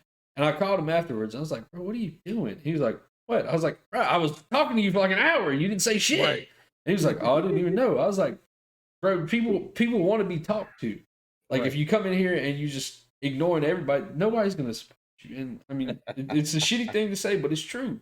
It's true. It is. Yeah. And it's one of those like, I don't know. I suggest if you think you can do it, try it. Give it an honest try. Here, an honest amount of time to try that. And also try to do all the other things you're supposed to, like networking and stuff. Networking is incredibly important and incredibly tedious and time consuming. But it's a part of the job.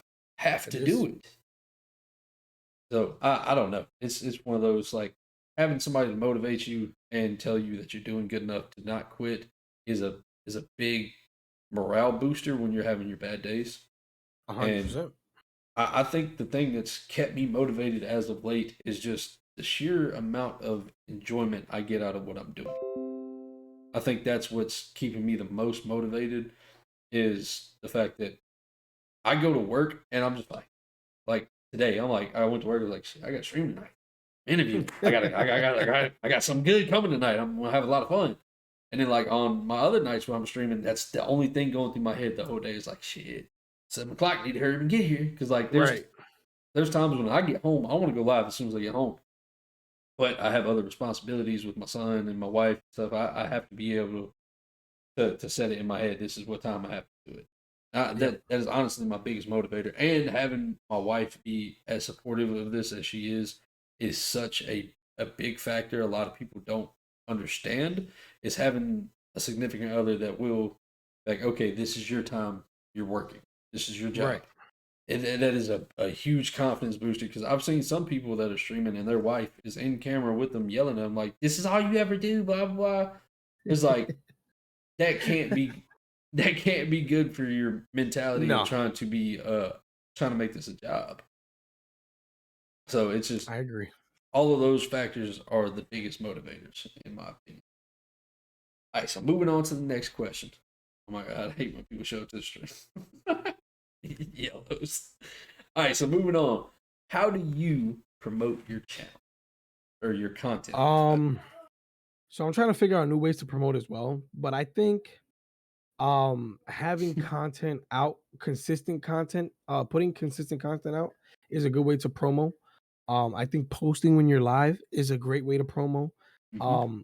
But I also think another good way to promo is being yourself outside of just your content, right? I think I've been trying to do better with that on TikTok, where I'm showing more of myself other than just streaming clips. You know, I try to do challenges, like I'm doing the whole Star Wars thing. I got to get back to that. Um, I got something I want to Posting talk to on you about that afterwards too. posting on Twitter, stuff outside of your link. You know, if every post on your Twitter is straight up, yo, I'm streaming. Hey, streaming now. Hey, this stream. Oh, Mm-hmm. you know, it's like, all right, are you a robot or something? You know, I think a good way to promo is literally just being yourself outside of just streaming. Don't make streaming your entire life or content creation your entire life, because then you really start moving like a robot. Um, Yes.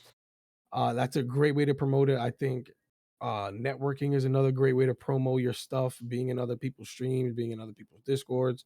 Um, that's all part of promo, really. That's really all part of Mm-hmm. promo. I don't necessarily like using the self promo stuff in people's discords.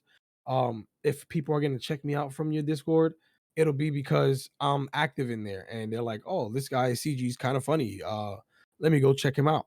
Or like Mm-hmm. today, uh I'm in your stream. People that don't know who I am could look me up and be like, yo, this guy's kind of funny today. Oh, I'll go check.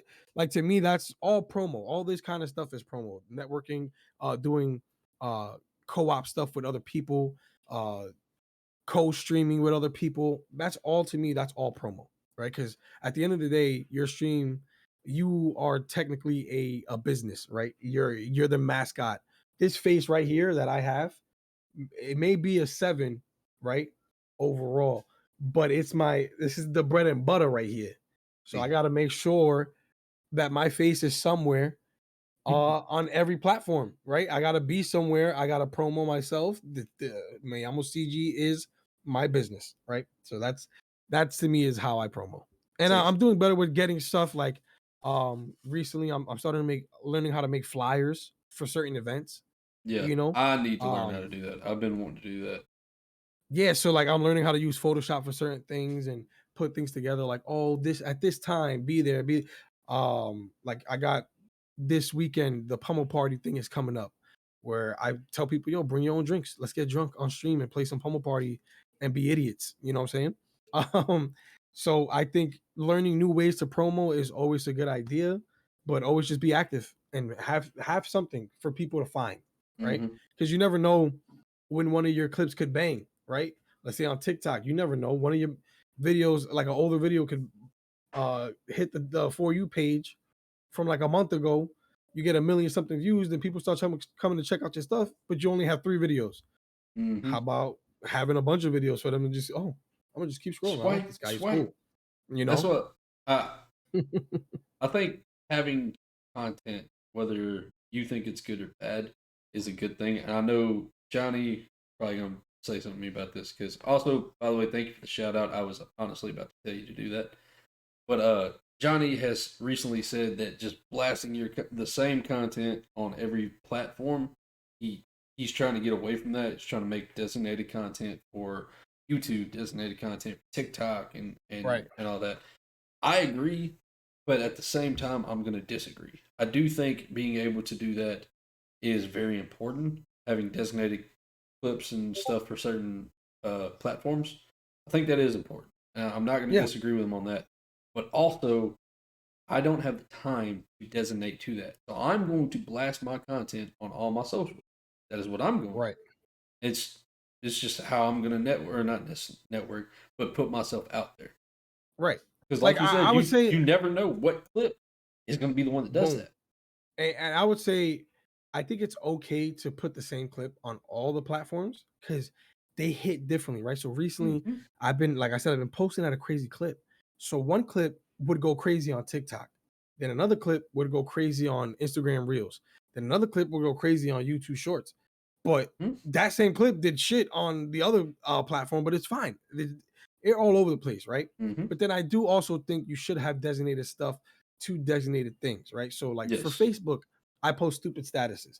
For Twitter, I post stupid statuses that have nothing to do with content creation or anything of that nature. But then on TikTok, I do other stuff that's separate from my gaming stuff while still putting my gaming stuff up there, right? That's something I'm learning how to do, or stitching somebody else's stuff, or doing that kind of stuff. I think it's smart to expand and not just flood everything. I get what he means in that sense, where it's like, don't flood it with all the same stuff all the time.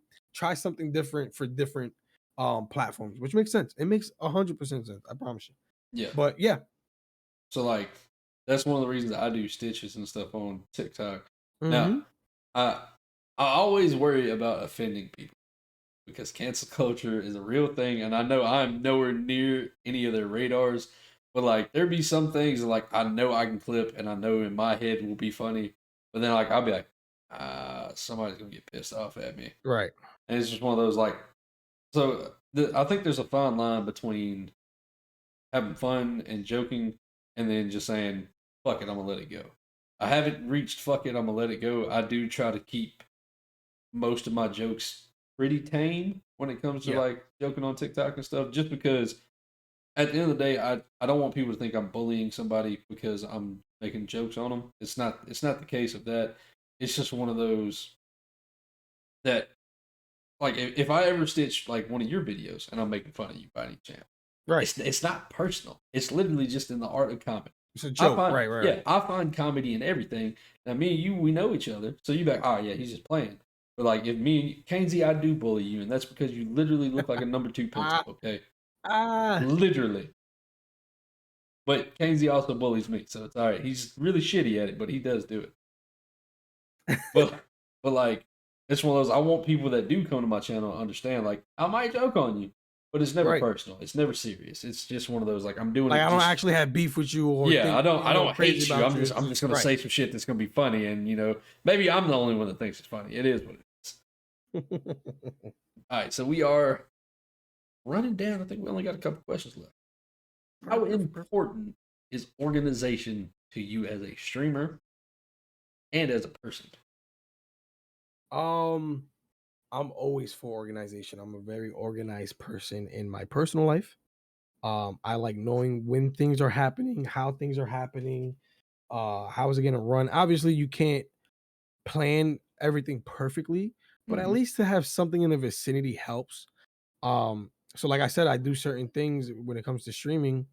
I try to stream at a certain time, right? Not necessarily on a schedule, because I don't want to be confined to a schedule. I think a schedule does help for certain things. I pretty much run stuff on a schedule without actually having the numbers out there, right? So like every Wednesday around 7:30, 8 o'clock, you're gonna catch me streaming Warzone. That's Warzone Wednesdays. Fridays I usually like streaming a little bit later. That kind of stuff. I think being organized though with your OBS is super important, right? Um Wes just put me onto the streamer bot stuff. Being organized with the streamer bot, and I'm now able to use certain things that I wasn't able to use before, where I can have sound things I can press a button for, right? Because I don't have a stream deck. I don't have money for that right now. So I have a tablet that I can sign on to StreamerBot and put sounds into my thing and just, play around with stuff, right? But having stuff organized makes things a lot easier for just in case something happens, right? Something goes wrong. Oh, let me stick to this then. Let me figure this out. Let me do this. Organization, I think, is very key to success. Do things change? Obviously, but organization is definitely key, bro. I think it's super important.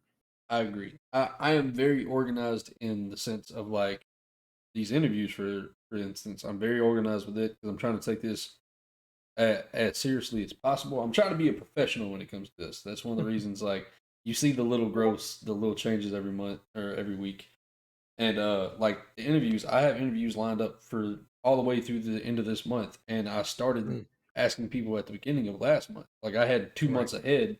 I was like, let me quit asking people for right now because let me get a few people off, and then because I don't want to overdo it. So like, say I had somebody booked for like September 18th or whatever. I don't know what that's Monday or not. And then I had them booked in July, and then I messaged them the week before. I'm like, "Hey, you still Completely good?" forgot. Completely Right. forgot. And then so like I'm trying to keep it to where I'm doing it a month in advance because like uh tonight we'll get done, and then today's Monday, so Wednesday I'll message the next person back, "Hey, just a reminder, are you still good for Monday?" Just because then I can be like, okay, if they're not good, I can either try to move the next person up or try to replace them. Because I would Right. hate to be like on Sunday night, like, "Hey, are we still good tomorrow?" Back, no, I have blah blah blah going on. Back, well, fuck, that just screws my whole night Right. up. So it's one of those. Thanks. I'm trying to be as organized as possible with that. The thing that is very unorganized with me is my computer. My computer is beyond unorganized. I really need to make a day where I just Like put they just cleaning everything up. just like moving everything to the proper files, and then like I start doing it, and then I'm like, oh, or I could just watch Twitch. Yeah, that's a good idea. And then I'll get Let me go in distracted with somebody's chat. Twitch. Who's streaming? Yeah, I'll post somebody up, "Hey, how's it going?" And then like the stream file will be right there, like, yeah, fuck that. I mean, I had an extra hard drive for 2 months before I worried. He's not lying. He helped me one Man, I had day. an extra 500 gigabytes No, without even knowing. I had another terabyte of memory, and I Oh, didn't fucking know it. Jesus. And like I'm sitting there, like I was trying to download a game. What do I have to delete? Right, I was like, I'm gonna have to delete Call of Duty, and I was like, he helped me. He was like, it says you have 2 terabytes. How do you have that much? I was like, I got two. I was like, I had no fucking you got Drive E over here, bro. yeah, I had no fucking clue, and I was like, oh, I could just download shit to here. We're good. But I mean, Wow. I'm not. I tell everybody I'm technologically challenged. I'm terrible with technology. I am learning. I'm trying my best to learn new stuff. But it's just one of those like I need to spend that time to organize that. As far as like my desk and stuff goes, I keep all this shit organized. Like I keep my pen in the same spot. I keep my notepad in the same spot.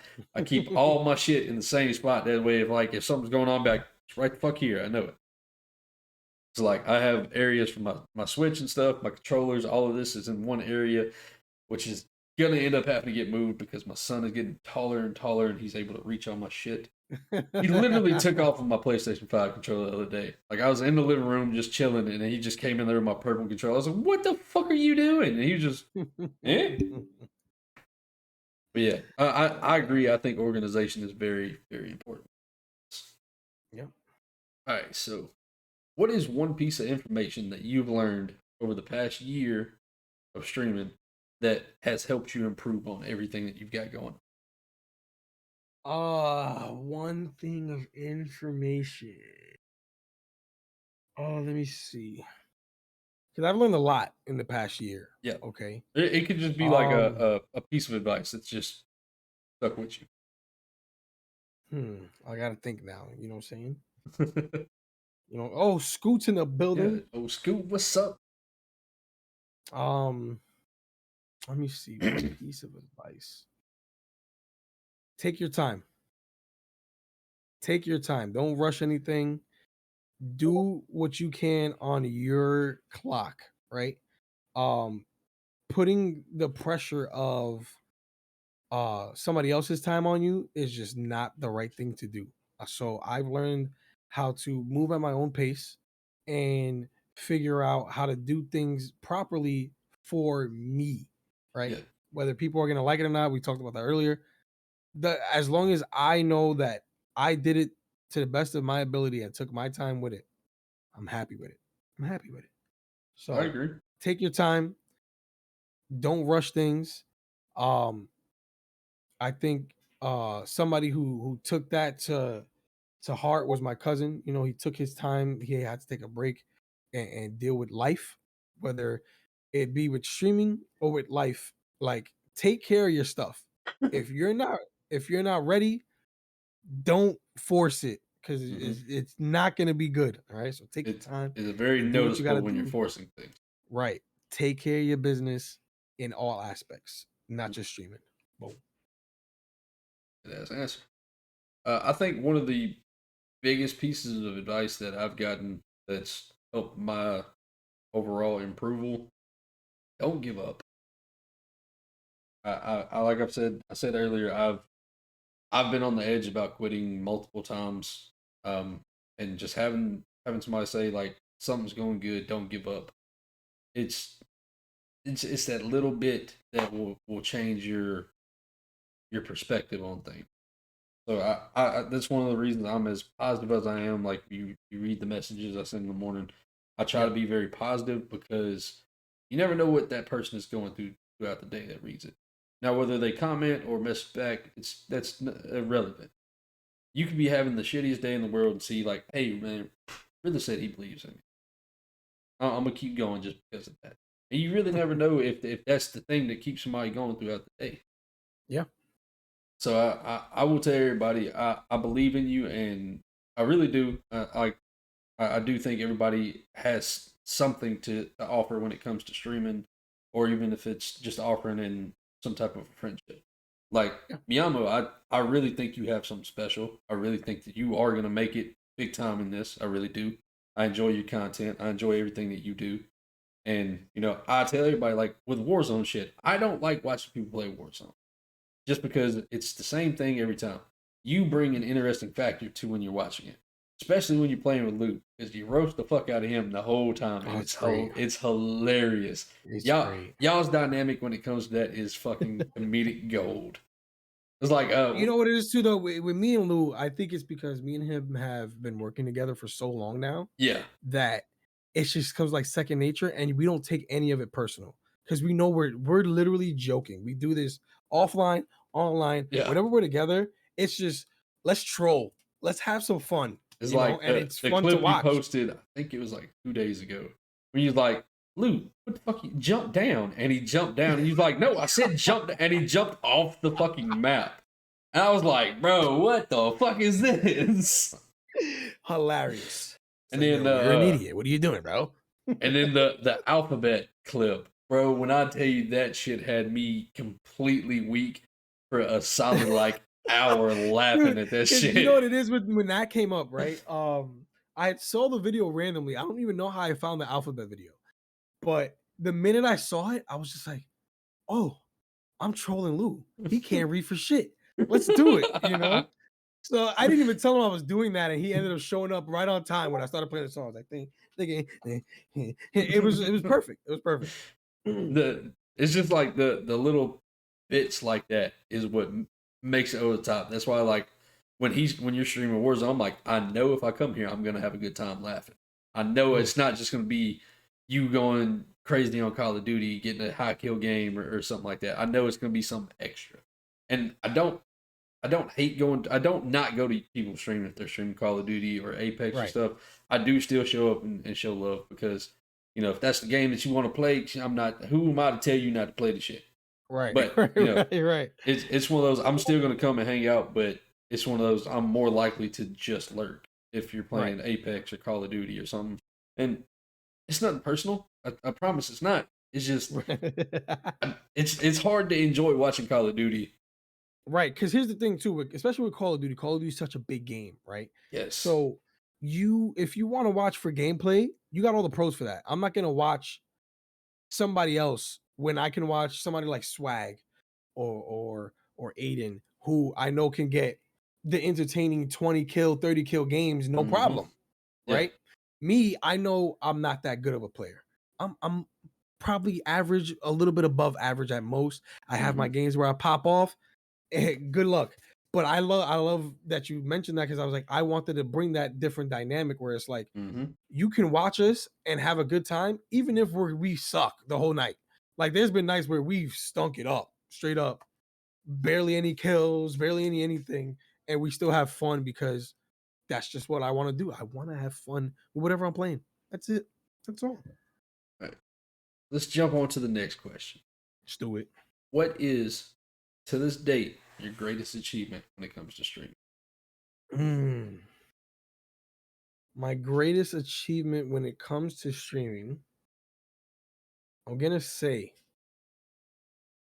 when I hit over 100 viewers that one time. I was playing Spider-Man It was the weirdest stream. I wasn't going to stream it. Spider-Man wasn't even hot at the time, but I wanted to play it and I streamed it and I ended up getting like 100 plus, like 120 something. And it was so weird because people started messaging me on PlayStation, started messaging me on Twitch. Oh my God, you're so good at the game, blah, blah, blah. And it felt so good because it was just like, wow. I was like, how good does this feel to work on something and get the reaction that you've been waiting for, right? Granted, it's a high. Mhm. I know I can get higher than that. Um, and I think after that, I would say the Who Wants to Be a Billionaire series that I started, That was that I'm bringing back, by hilarious the too. way. Okay, I'm bringing it back. We hit the sub goal for last month. I'm bringing it back.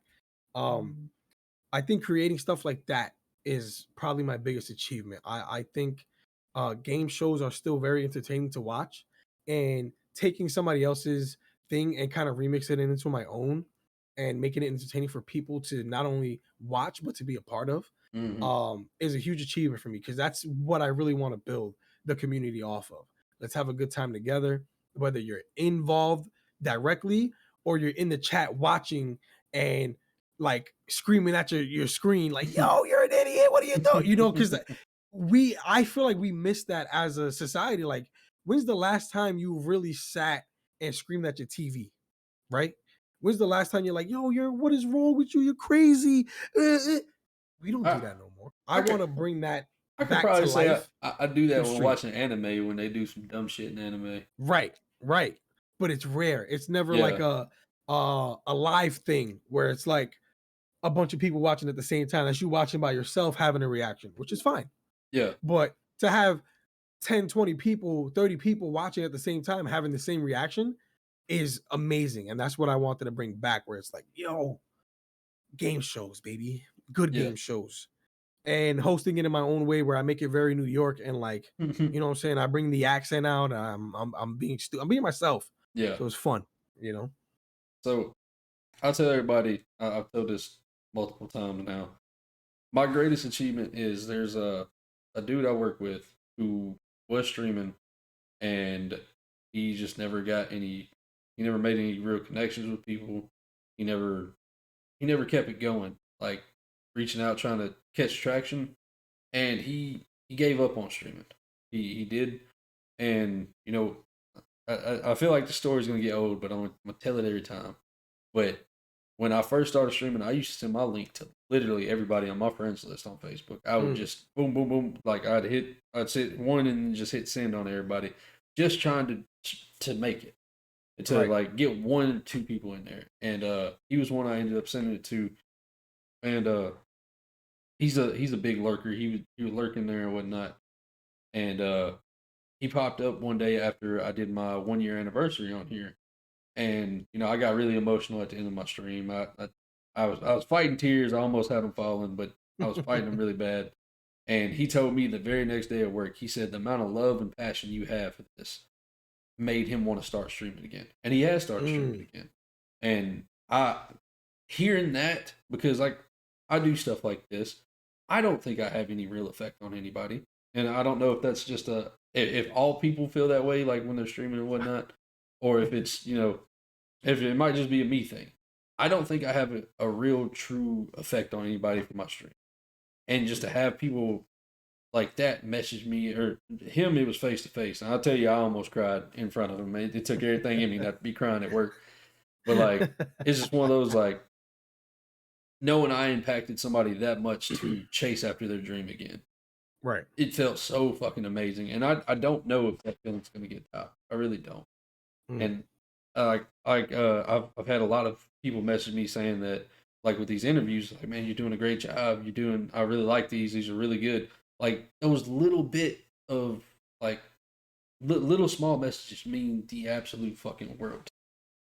And I personally, I think that's one of the best feelings and my greatest achievement. I really don't think it's gonna be beaten.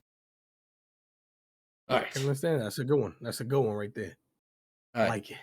Last question All right, let's get to it. before we open it up. All right. Do you prefer to work independently, or do you think you thrive more in a team environment? because you do both. Because I know you have your solo streams and they be funny, and then I know you have your team streams where they be just as fucking funny. Here's the thing. So for me, I think regardless, I'm gonna be myself. So I know on my end, I'm gonna give exactly what I'm always gonna give, right? So I think I thrive in both because of that. And then it makes it easier for people that I collab with to bring out a different side of themselves, right? So we always used to make fun of West. Love the guy, but we used to make fun of West because he was very how you say monotone, Stone faced, no emotions. Hey guys, what's going on? It's your boy Wes in the building, right? He was very much that a while ago. And as a unit, we kind of kept encouraging him to kind of step out of his shell. It started with the bomb game that we did as a crew. And we made him be the guy that was defusing the bomb, which was funny because he's never been in that situation where he had to do all the talking, right? And I feel like lately it's shown that even without us, he's able to bring that side out of him more and more. And he's it's doing that so with awesome to see. He's doing that. I noticed it the past couple streams. He's like, throw fireworks on that ass one time. I love it. It's funny every time he does it. So he keeps incorporating stuff. So I feel like me, I know what I'm gonna bring, collabing with other people. It's not necessarily easy, but I feel like as a creator, I do my best to make everybody feel comfortable enough to talk about stupid shit as well, right? Because I'll come up and I'll talk about like, yo, I'll eat your butt right now. Like I'll say stupid stuff to make you laugh, and then you'll be like, wait, this guy's talking about eating ass on stream. He's crazy. So now maybe I could get crazy too. So let's all get crazy, and then everybody gets crazy that's involved. So I think regardless of whether I'm by myself or I'm with a group of people, it doesn't matter what the group is, I'm gonna have fun. Yeah. And I'm gonna do what I gotta do. All right. So the last thing I'm gonna ask before we open it up, because I'm looking at some of the questions that they messaged me doing this. If you could give one piece of advice to somebody who's never streamed before and wants to start streaming, what is that piece of advice you? Don't do it. No, listen. I always say this. I think it's worth a try. Try it first before you go all in, right? I wouldn't say to invest all your money and buy like a $2,000 PC and do all this stuff without knowing that you really want to do this, right? So I would always say do a test stream, figure out a way to get yourself on camera. I know your consoles, they're making it easier. They're making it easier to stream on console as well. So test out the waters before you go all in, because if you don't really want to do this, figure out the work, meet up or see people that are doing it and ask them what is the process, right? And then really see if you want to do it, right? Because there's like we were mentioning earlier, it's a lot of work behind the scenes. This is the easy part, the behind the scenes stuff, getting the right stuff to make your stream look good, the editing process afterwards. All of it is more work than actual going live and being entertaining. That's the easy part. So make sure you really want to do it before you go all in, and take your time. Like I said earlier, don't rush it, baby. I agree.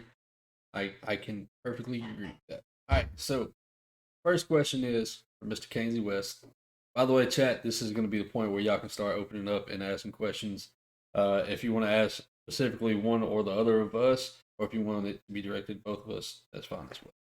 So Kainsey asks, how is the best way do you deal with an unappreciative raid? Ooh, we were talking about this the other day because he had mentioned it, I think in West's stream, where you and him had raided out to somebody. We did a double raid, and they had a terrible response. And they were like, this is the literal response. So Kainsey raided first because I was still working on my outro. You know, he has the fail gang raid. That's his emote is fail gang raid, and I got the Viking raid. So he came in and said his fail gang thing, and she's like, I'm not even failing today. And then I came through and raided, And it like mine was pretty much like ignored.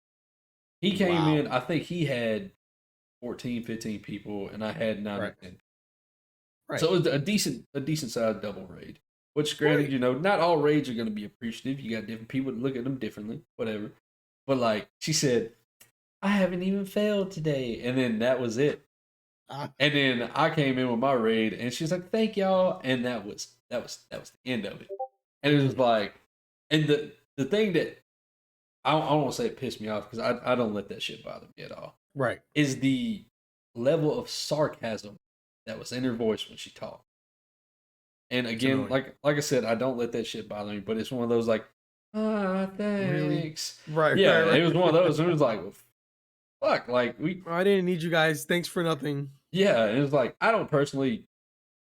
I've had a couple raids that have went south, but you know, I think that's just part of it because I try to raid out to people not in the community sometimes. Well, I've been trying to raid more into other communities just to expand in general.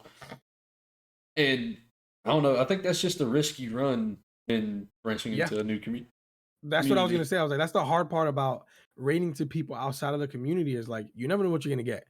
You get. I always say you get 3 reactions, right? You get that one, the sarcastic, like they don't really care about your raid, or you get the, oh, thank you so much, guys. All right, back to the game. Where not that they don't necessarily they're not appreciative of it, but it's like they're so focused on the game, they got to get right back to it, or they got to get right back to what they were doing before you raided. So it's like, oh, thanks for the raid. I'm this guy. Bye. And then you sometimes get a good raid where the person's like, oh, hold on, stop it. Stop the press. Change scene. Yo, what's going on, everybody? Thank you so much. But that's rare. You know, you just never know what you're going to get. That's the risk you really have to take when it comes to trying to branch out and meet new people, go to different communities. You know, because a lot of the times when I play like weird, funky games, I'm like, yo, let me raid somebody else that's playing this stupid ass game. Like nobody else is playing this. You know, you go to the game list and there's like 10 people playing. It's like, all right, I'm gonna go to somebody with a little bit less viewers than me, and I'm gonna raid out and see what happens. Sometimes it's good, sometimes maybe good, sometimes maybe cheat. You know, you never know what you're gonna get. I agree. So Jovi said, "How do you choose a raid?" And Johnny's question kind of goes with that: is mods can be helpful, right? Also, like we talked about it before, mods have to be there to be like, hey, you know, how do you want to do this? I got raid? a suggestion, right? Yeah, how do you want to? Do you want to raid somebody playing this game? Do you want to raid somebody in the community, or like, what do you want to do?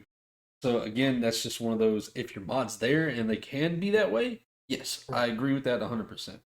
Now, also, it's also okay to not raid somebody. Sometimes you don't have to necessarily raid out. You could be like, yo, I'm just done streaming. I'll at your boy. I'll see you guys next time. You don't always have to go through the trouble of finding somebody to raid out to outside of the community or inside of the community. Sometimes you could just end your stream, bro. It's okay. It's okay. That I was gonna say that's one of those like, even if it's just me raiding into somebody in the community, I always raid out. Just because like whether those people stay there or not, that's a. But I will drop. Right. I'll drop the raid just because, like, hey, you know, I want you to know that I'm thinking of you because that could be one of those like in our situation where me and you we stream at the same time. Right. You know, I couldn't show you support while I was there. Let me show you the support while I do this. Yeah, see, I agree with that. But for me, a lot of the times it's like, depending on what I'm playing, if I don't find somebody playing a similar game or something of that nature, it's like, do I really want to send people over there from just to leave to something completely different? And then, you know, they'll see a little spike and then everybody literally just instantly leaves. It's like, I don't want to do that because that could be annoying too and discouraging. So it's like sometimes I'm okay with just not raiding. Most of the time, I would say about 80% of the time, I'm raiding out to somebody. Yeah, I completely agree with that statement, 100%. That's an awkward raiding moment. Yeah, it can get awkward raiding some people. Like I know I had one raid when I was playing House of Ashes, bro. Like I raided and it instantly, as soon as she started talking, I was like, I wish I would not have done that. I've done that too. Yeah, a couple times where I'm just like, oh, never again. Yeah, it was unfollow.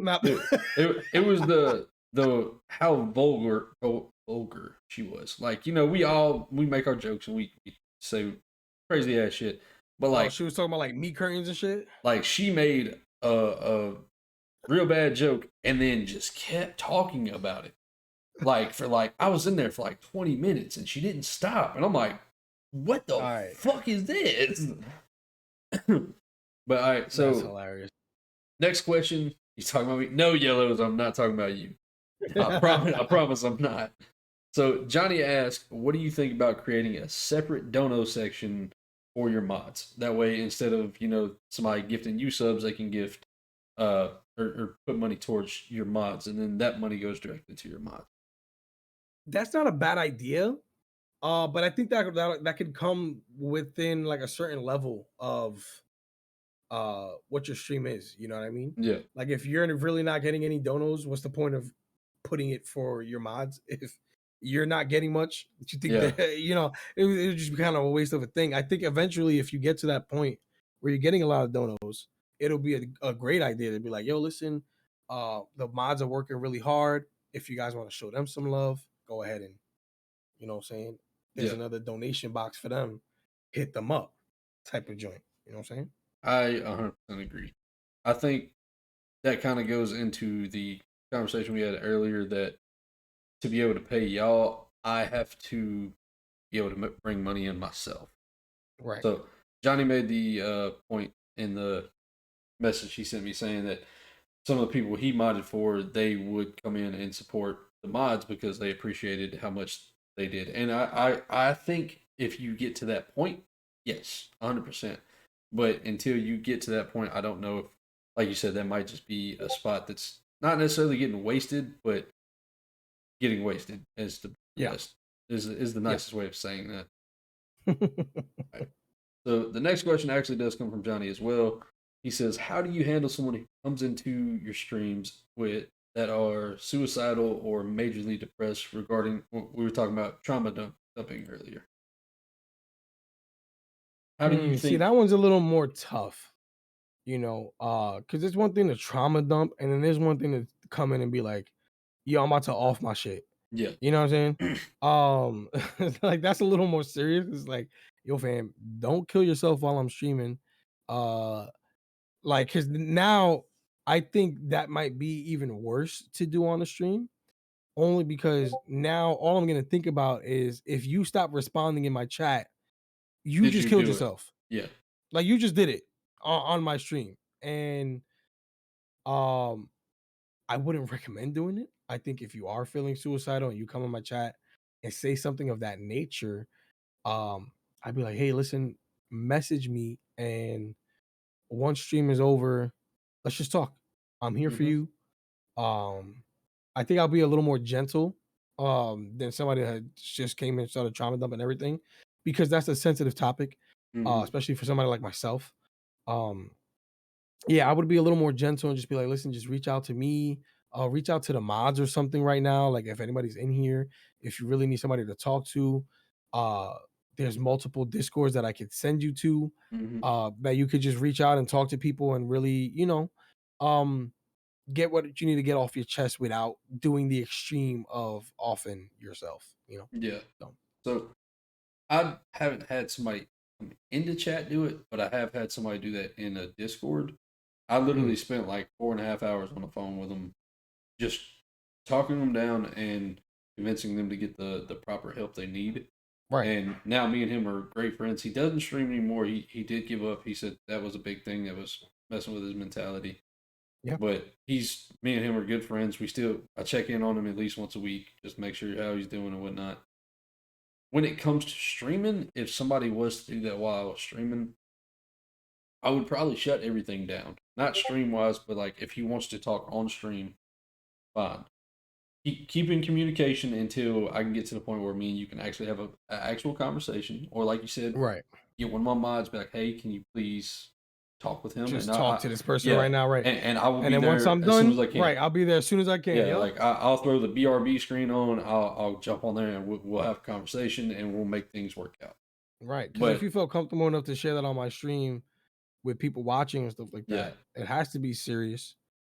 If it's not serious, then you're gonna make me upset, and and then that's a whole different scenario. Yeah. But most of the time, if somebody says something like that, I would hope they're being serious because that's nothing to play with, you know? Yeah.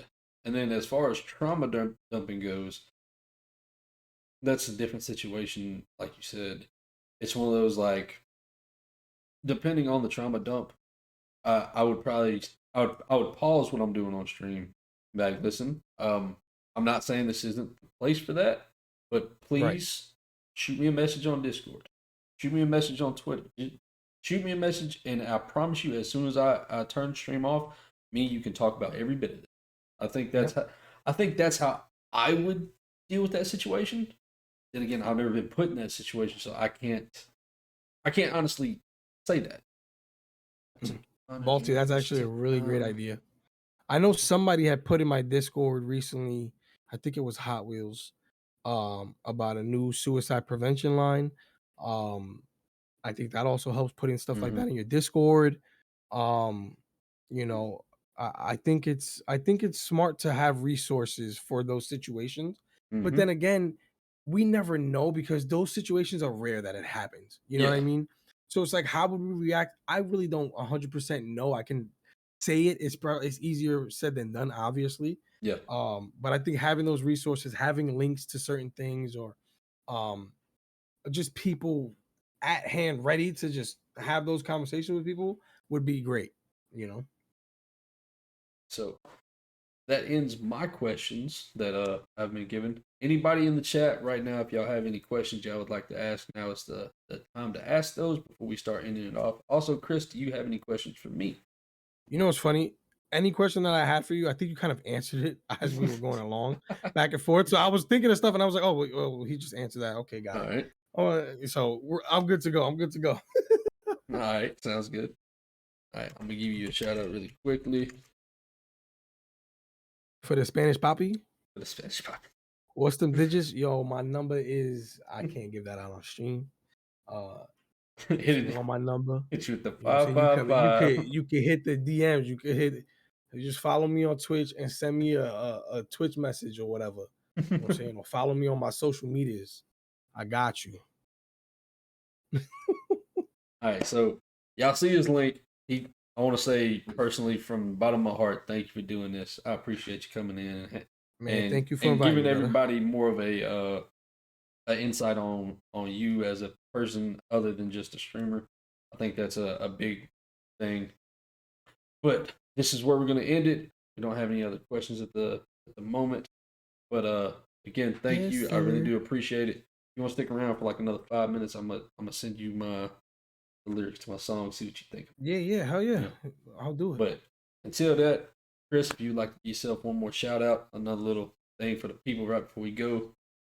Look, it's your boy, Mellamoceegee. Oh, also, I want to shout out this because I got to do a better job at doing stuff like this. All right. This weekend, Pummel Party. Anybody down? We getting drunk and playing some grown-up Mario Party. You feel me? Pull up on your boy. I'm trying to get a full slobby. It's 8 people. I believe we got like 5 or 6 right now. I need 2 more people ready to play some Pummel Party. You know what I'm saying? So I'm gonna shout that out. Everything else you see is right there at Twitch. Follow your boy, hit your boy, put a follow, and show some love. You know what I'm saying? All right. So y'all heard him. Y'all see the links. Check him out. He's an amazing person. He's an amazing content creator. He's always gonna have you laughing. You know, check him out. He's a good dude. Right. But until next time, I'm gonna jump in. I'm gonna do my outro, and then I'll talk to you in just a minute. All right, brother. All right.